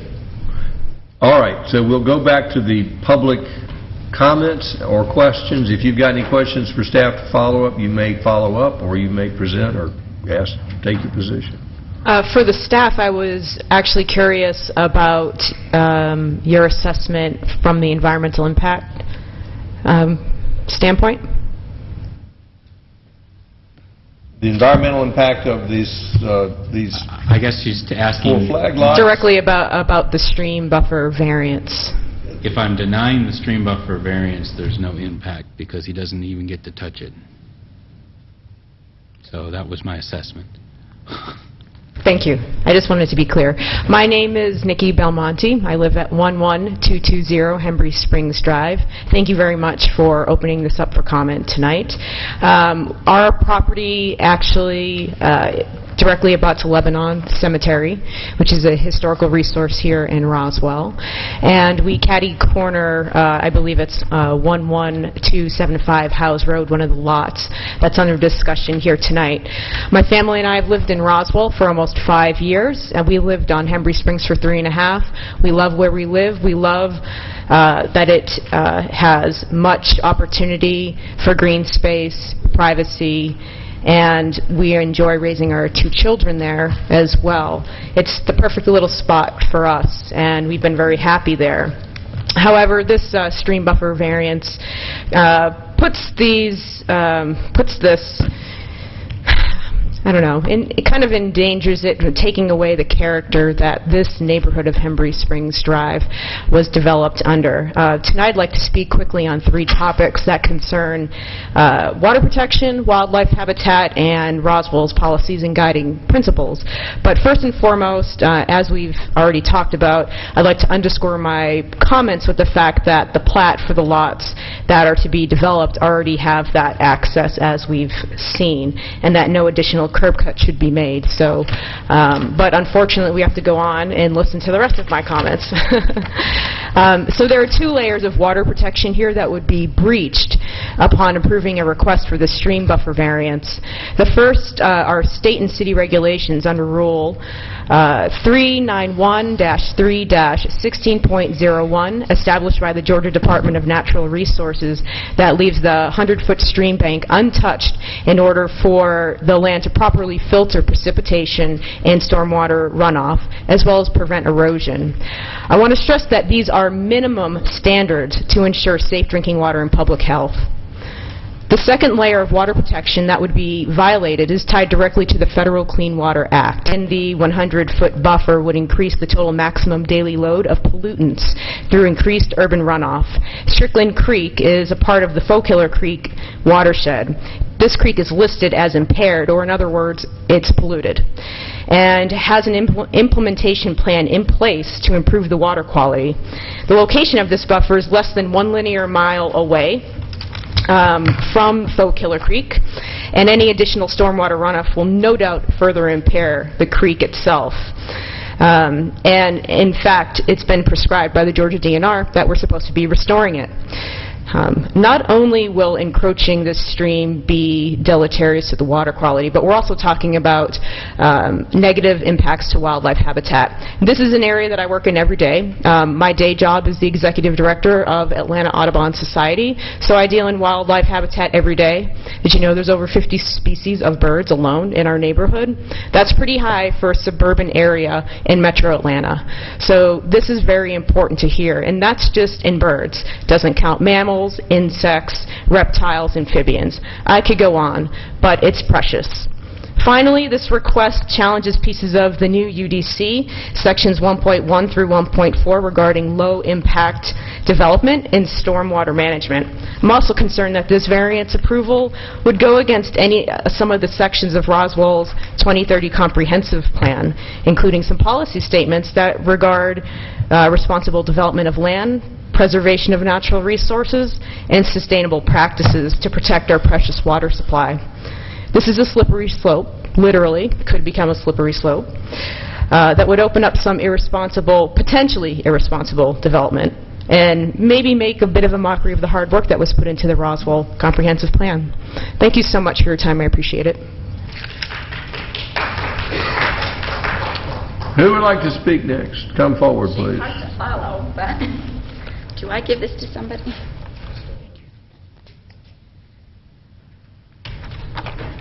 I guess I stand here. Okay. Good evening, Mayor Woods and City Council members. My name is Susan Lagasse. My husband, Dennis, and I have been homeowners at 1620 Hawkins Cove Trail for 20 years. Our property abuts the property requesting the stream buffer variance. I strongly oppose and urge you to deny the variance request for the stream buffer for 11255, 11265, and 11275 Howes Road, petitioned by JSB Homes. My concerns with the builder's petition for this variance is not just from the perspective of a neighbor, but also of a Georgia taxpayer and as a proud citizen of Roswell for 20 years. As documented In the original 2004 plat and associated legal descriptions for the above referenced property, access to these lots is restricted to a shared driveway with 11245 House Road, using an existing legal easement. The 2004 plat specifically states no additional curb cuts would be allowed to access these properties. The petitioner is planning to create a new curb cut north of 11245 House Road to accommodate a new driveway, despite the specific notation on the 2004 plat that no additional curb cuts are allowed. The petitioner already has legal access to the properties.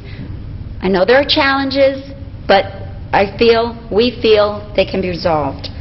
Therefore, a curb cut and a stream buffer variance are not necessary. Approving this variance will negatively affect the property on the north side of Strickland Creek, the Hawkins Cove subdivision, where the stream buffer variance is proposed. Several properties sit partially on floodplain.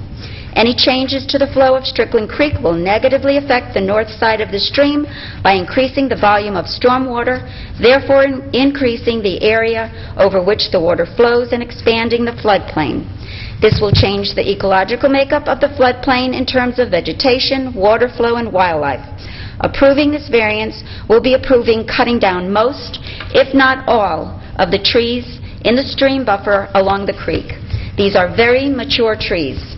More standing water areas will be created, increasing the opportunities for mosquitoes to breed and decreasing the water quality. The water will creep closer to our properties, endangering our homes and our livelihoods. In addition to negatively impacting the water quality of Strickland Creek and altering the floodplain on the Hawkins Cove subdivision site of the creek, approving the stream buffer variance would also endanger the wildlife currently living in this area. One of the biggest challenges for our city is protecting our streams, our drinking water, our environment. When I'm making major decisions in my life, decisions that affect more people than just myself, I write down the pros and cons. The only item in the pro column for approving the stream buffer variance would be a financial one for the builder, JSB Homes. However, there are numerous items in the cons column, endangering our water quality, endangering our wildlife, altering the 100-year floodplain, which will affect several homeowners in the Hawkins Cove subdivision, cutting down numerous mature trees. Approving the stream buffer variance would endanger our environment and quality of life in so many ways. This builder does not have to squeeze 3 large homes on this property. Yes, he has a right to build on this property, but he should have to follow the laws, the guidelines, and ordinances currently in place. The property has been approved for building with no additional curb cuts. He can use an existing easement for a driveway on the south side of the property. I urge you to be respectful of our environment and deny JSB Homes stream buffer variance. Thank you. Who'd like to speak next? Yes, come forward, please. I have to use this as my reference. Mayor, City Councilman, my name is Charlene Evans, and I reside at 1645 Hawkins Cove Trail in the Hawkins Cove subdivision. I'm married to retired Colonel Carl Evans, and we have owned our property for the past 20 years, since 1995. And I want to voice several concerns. My first question is, what will be the impact to the stream bed and adjacent floodplain as a consequence of erosion and runoff resulting from the construction of this drive? Our property does abut the stream, and the property line goes in the middle of the stream on our property.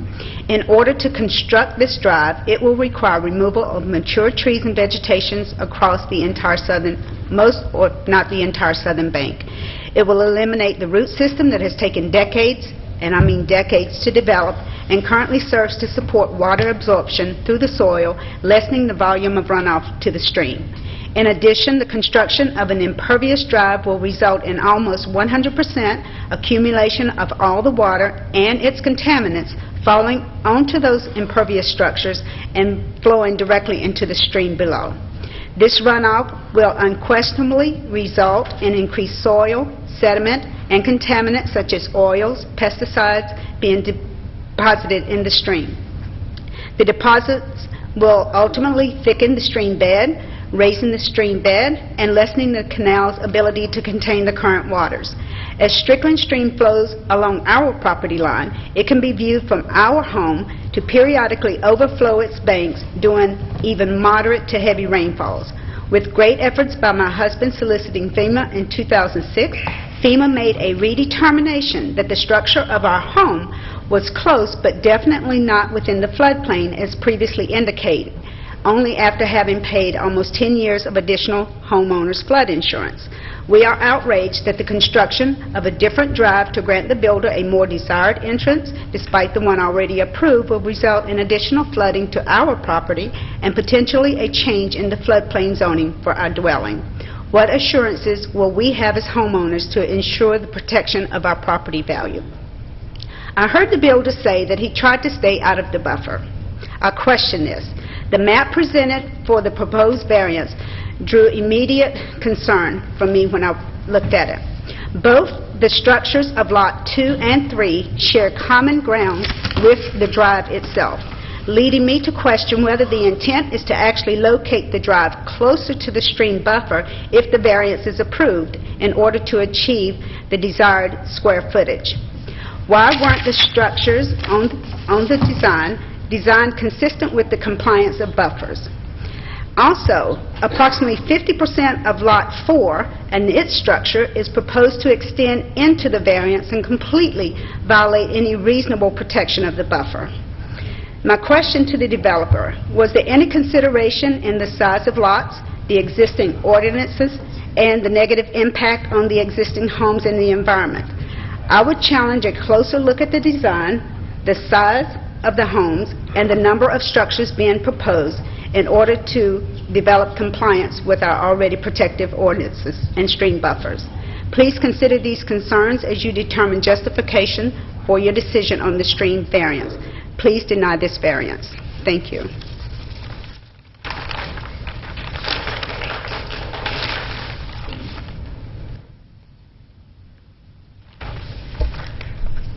Good evening, the mayor and the council. My name is Sandy Levitt, and I live at 1625 Hawkins Cove Trail, and I've lived there for 15 years. And I live 2 doors down from Charlene, and just as Charlene has indicated, my property abuts the stream. Back in 1999, the previous owners of the home were able to get the house out of the stream out of the FEMA floodplain. And it is indicated in Roswell. My major concern here is that as all the trees get taken down and the creek rises, that our home will be put once again back into FEMA floodplain, and this will affect me financially.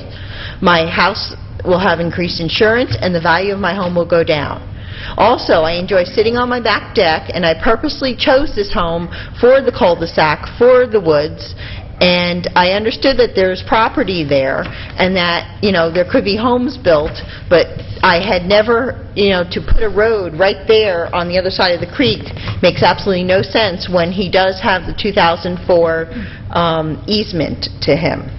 So, the other thing I want to bring up is the plans. I don't know if you guys have these plans in front of you, but when you look at the homes that he proposes and you look at the driveway he proposes, the homes are right on top of the driveway.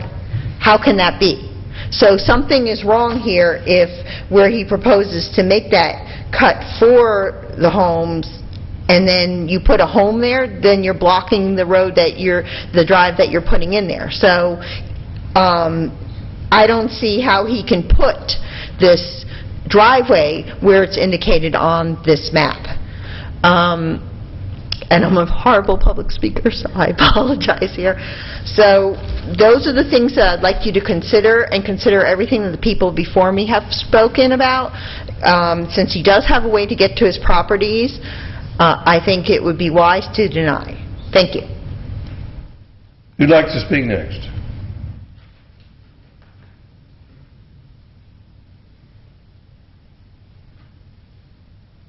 Hey, Mayor. Hey, Council. I'm Felix Levitt. I'm her husband, 1625 Hawkins Cove Trail. I'm not going to take up a whole lot of time. I'm just going to add to what my wife said. This evening started with that thing on the Parks and Recreation, and one of the criteria that you cited was that you want to potentially increase property values in the city of Roswell. Well, this project has the potential, through erosion, through loss of foliage, and possible flooding, to increase property values, not just for the homes on Hawkins Cove, but every home downstream, and through increased insurance and the tougher ability to sell the home because we're now back in the floodplain. So just wanted to point that little bit out. Thanks. Thank you, sir. Anyone else wish to speak? Come forward, please.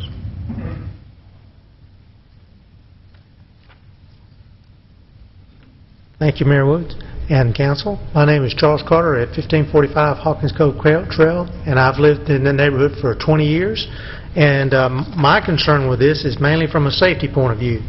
I'm going to put the map, which you probably already have in front of you, on the overhead. And the thing that I want to kind of point out is to some of the topography and some of the reasons why I think this is a terrible idea. If you'll notice that the road, Howes Road, curves to the right as it's coming down, and it's obviously going down into a hollow going over Strickland Creek. That means this is a downhill grade, and as people are coming from the south going towards the north, past it, they're going around a blind curve.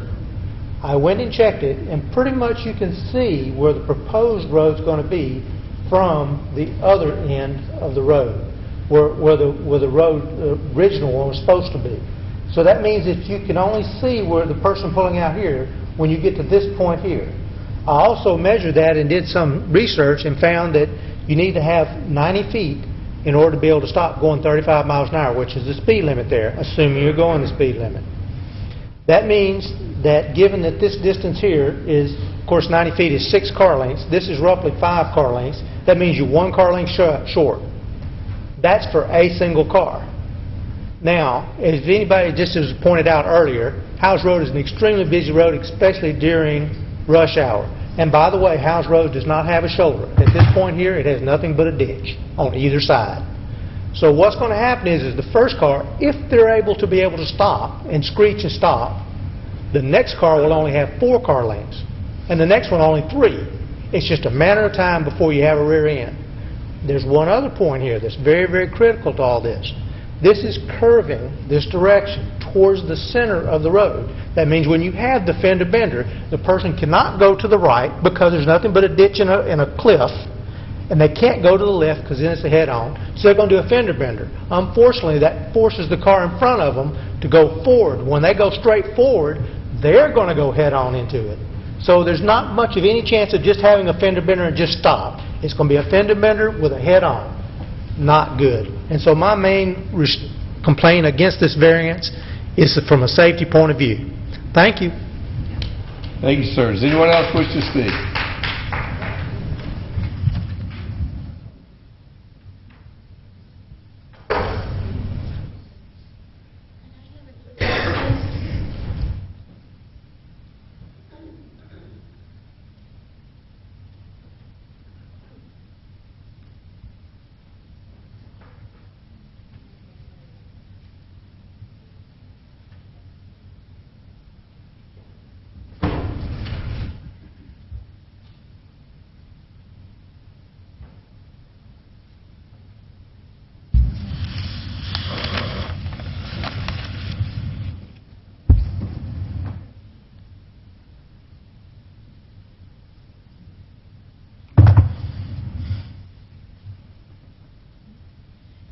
Thank you for your patience.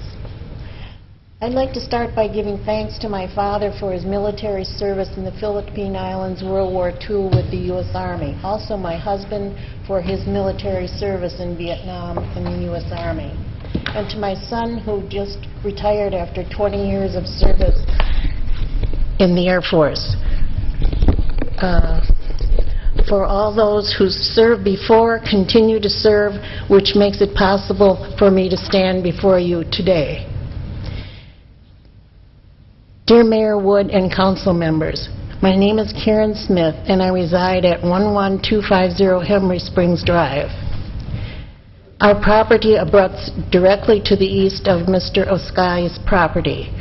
My husband Reginald Smith and I purchased this beautiful property in 1998 and have lived in it and enjoyed and improved the home and have been the caretaker of the property and have been the watchdog for our portion of Strickland Creek for all this time.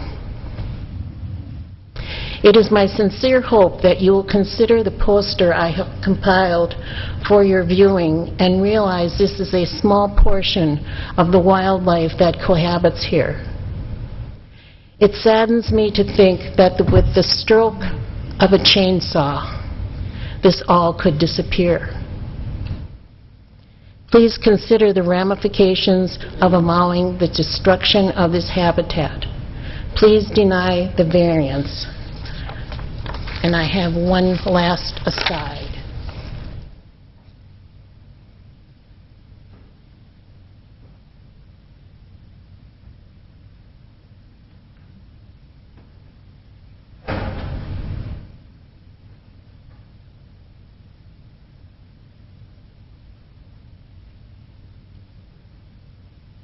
I would like to close with an old Native Cree prophecy. Only after the last tree has been cut down, only after the last river has been poisoned, only after the last fish has been caught, only then will you find that money cannot be eaten. Thank you. Does anyone else wish to speak? Anyone else wish to speak?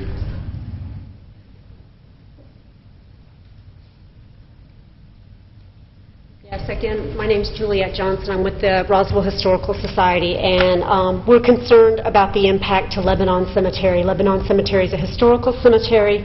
The original church dated from the 1830s, so we suspect burials date from that point in time. Up along the north, and I guess the Platte is not really up here anymore, but this is the cemetery right here. I walked this cemetery recently, and you enter from Howells Road south to the south side, and as you walk up, the oldest section of this cemetery is the north and eastern borders. I would estimate there's probably 300 to 400 burials in that cemetery, but many of them are not marked. I would say 2/3 are not marked. You see simply field stones erected, and a lot of them are turned over and things like that. So the fence that's existing around that cemetery is a fuzzy line. It's somebody's 20th century estimate of where that cemetery began and ended.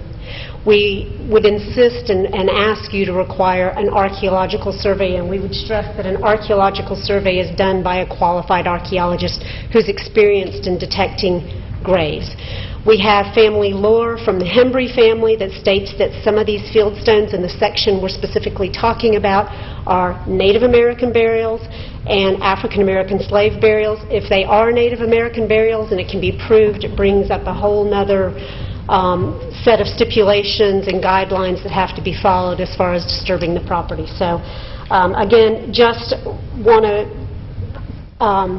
reiterate the fact that it's historical, it's got fuzzy boundaries, and there's probably not enough setback on the rear side of these houses to protect burials that are not seen with the visible eye, and so they would need to be detected through sonar or another archaeological method.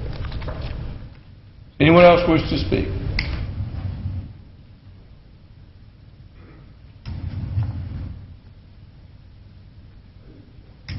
My name is Tim Pulver, and I am with Lebanon Baptist Church. And again, just to reiterate what was just said, that we do have burials dating back at least to 1855 on the property, and the back section was used for the African American slaves. We know that for sure.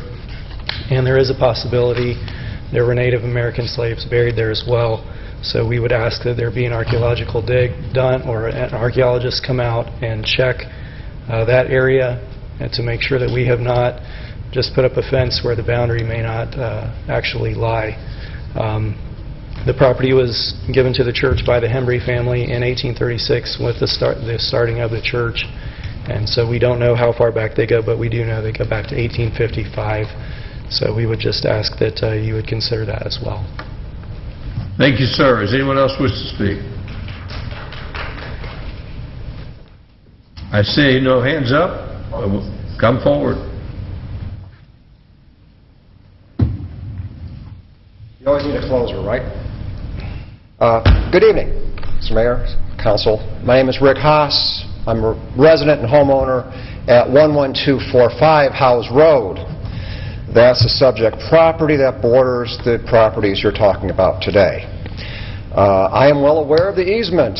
That is my driveway. My concerns have to do with the discussion of changing the pitch of that driveway.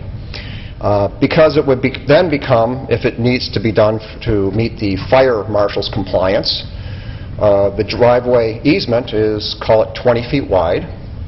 If you reduce the grade from 20% to 10%, you now create a trench. How do I get from that trench, that is the limit of that 20-foot easement, to my garage? Do I park the car in the trench and walk up a ladder to get to my flatland? Or do I now deed more property and expand the easement? I heard no one talking about that. So that needs to be determined, and while a lot of people say, yeah, there's an easement, go use it, good luck. It's only 11 feet wide, so how are you going to get two cars past there to go, for access to those other properties that are to be built behind my house? It's only 11 feet wide. That's wide enough for what, one car? And a couple bicycles for the mayor.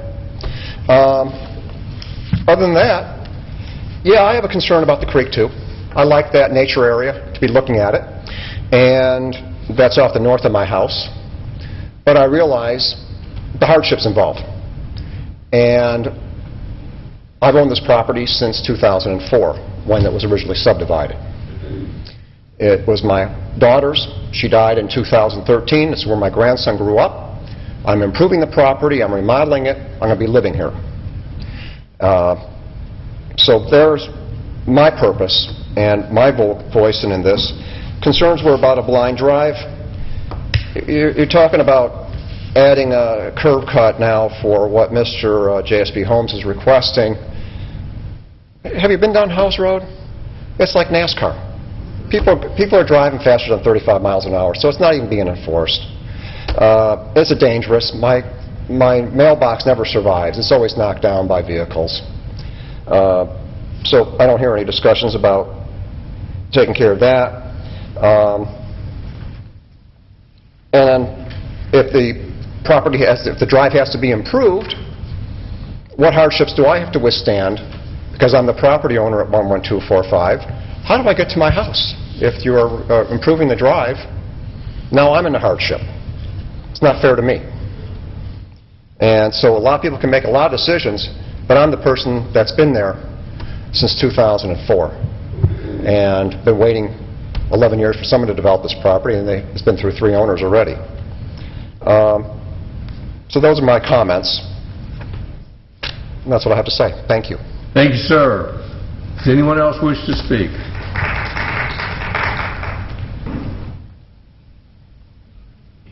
Good evening, Mayor. My name is Pedro Petrov, living at 1125 Cambridge Springs Drive. It's getting too late, I'll be really short.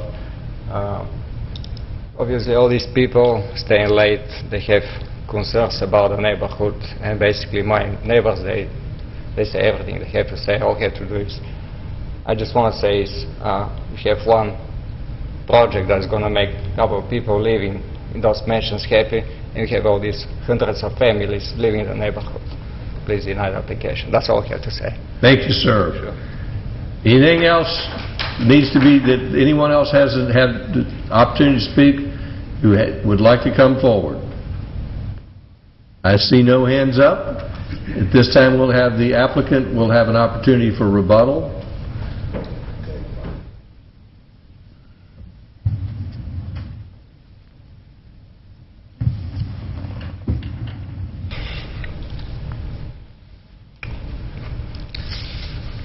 First question, that I'd like to answer is the location of the cemetery.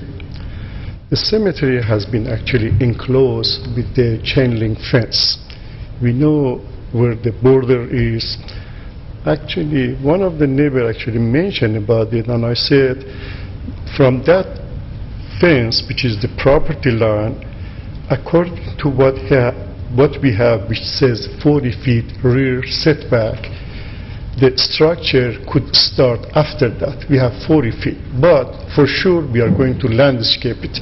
But during the landscape, in case we see something, we ask somebody who knows this kind of job to come and let us know what to do. The other thing about the stream buffer that they are talking about, first of all, about the flood insurance. The approximate location of the 100-year floodplain is pretty much close to the creek, and every house, according to my experience, that has been built, the lower floor, minimum 3 feet above 100 year, doesn't need to have flood insurance. The only place, it doesn't matter where the road is, that we can build is an envelope which shows 150 feet impervious setback, and the side setback is 15 feet, and the 40 feet rear setback, which is above 100 impervious. The distance between 150 impervious and 100 feet undisturbed buffer for sure is 50 feet. Then no matter where the location of the driveway is, the location of the house is not going to be changed, should be inside those 3 envelopes.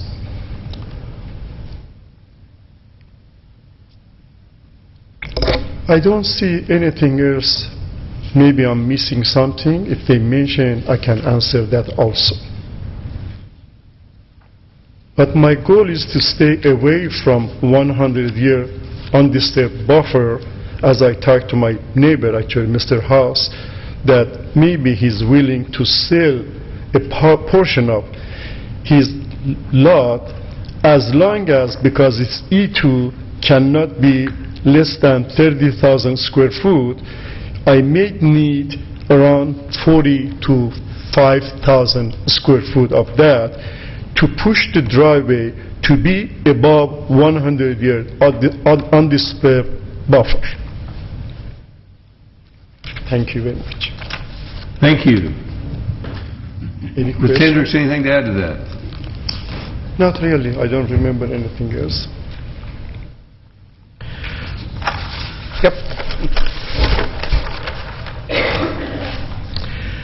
Some of the comment that was made as to financial motivation, I think if you do a review and analysis of the proposal for the stream buffer variance request, the cost and expense of putting that in for the shared 3 driveway is considerably in excess of utilization of what on the recorded plat is being shown as far as the access is concerned.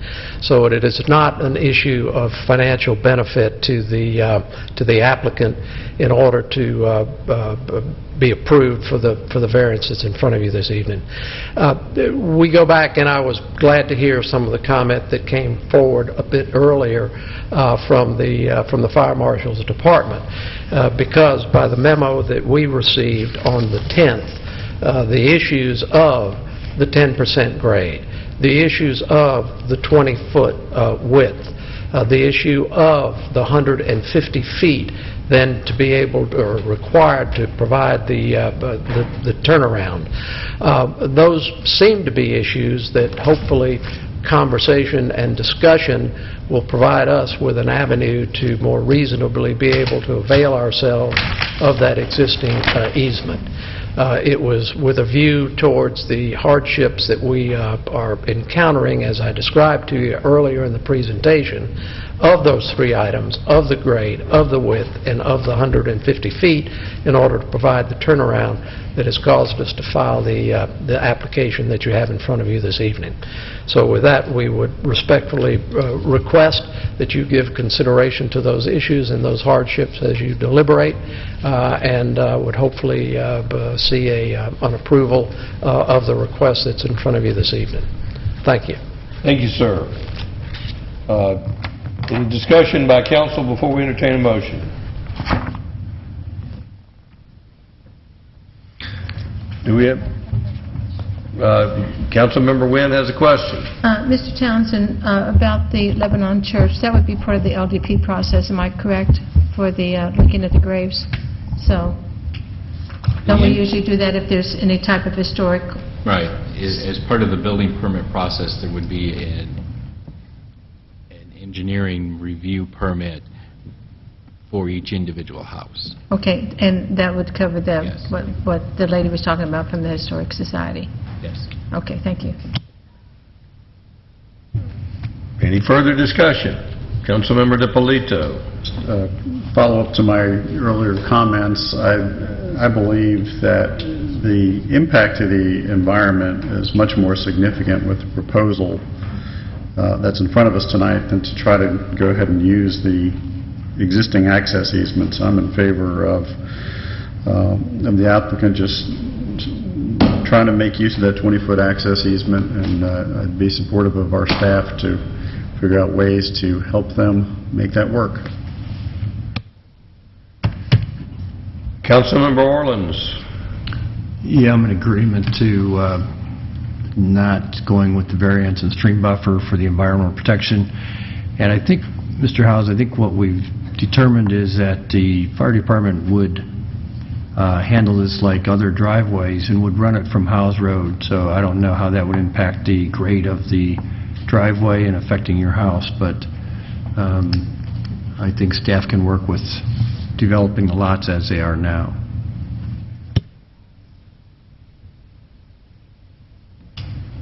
Any other comments before we entertain a motion?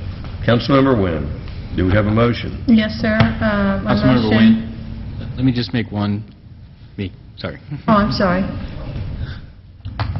Just want to make one clarifying statement is, yes, we're dealing with the stream buffer and them wanting to put a driveway. What I'm putting up here is their application. I don't want anyone walking away tonight thinking they're not going to be impacting this stream in some way, shape, or form. As you can see, this is the current manhole. There has to be a sewer connection to these 3 homes as well as to the existing home. So there's going to be some impact in some way. That I don't want people going away thinking that those location is not going to be disturbed in some shape or form, because when they put those sewer lines there, there's definitely going to be some impact. No, but that is This- already, that's a Correct. utility That's a crossing. utility that is part easement of- that was on that original plat. But that's not a variance. I mean, Correct. that is something that we do all the time. Correct. To the UDC, if there's a utility crossing, Right. I mean, if a utility has to cross a stream, then we have to allow That's the way that we to allow happen. it. That's Okay. correct. Okay, thank you for that clarification, Mr. Townsend, I appreciate that. Okay, my motion for the stream buffer variance request on 11255, 11265, and 11275 House Road, land lots 481 and 482 with JSB Homes Incorporated, would be a denial. Motion to deny the variance, is there a second? Second. Second by Councilmember Orleans. Any further discussion? All in favor of the motion, raise their hands. Passes unanimously. If you'll call the next agenda item, the folks who probably want to go home now, if you will hold off any conversation until you walk through the doors. Okay, next item is approval of an amendment to Section 8.3.13, Enforcement of State Minimum Fire Safety Standards of the City of Roswell Code of Ordinances regarding the designation of handicap parking spaces. This is the first reading by Ms. Wakefield, and I think this is just a cleanup item. Yes, thank you. This is just a cleanup item replacing the code enforcement officer as the authority as it relates to designation of handicap spaces for construction related to the change of occupancy to the chief building official. So it's just a cleanup. I have to have Mr. Townsend read the ordinance, please. I mean Davidson, I'm sorry. Mr. Townsend, would you like to read it? No, I'm sorry, Mr. Davidson.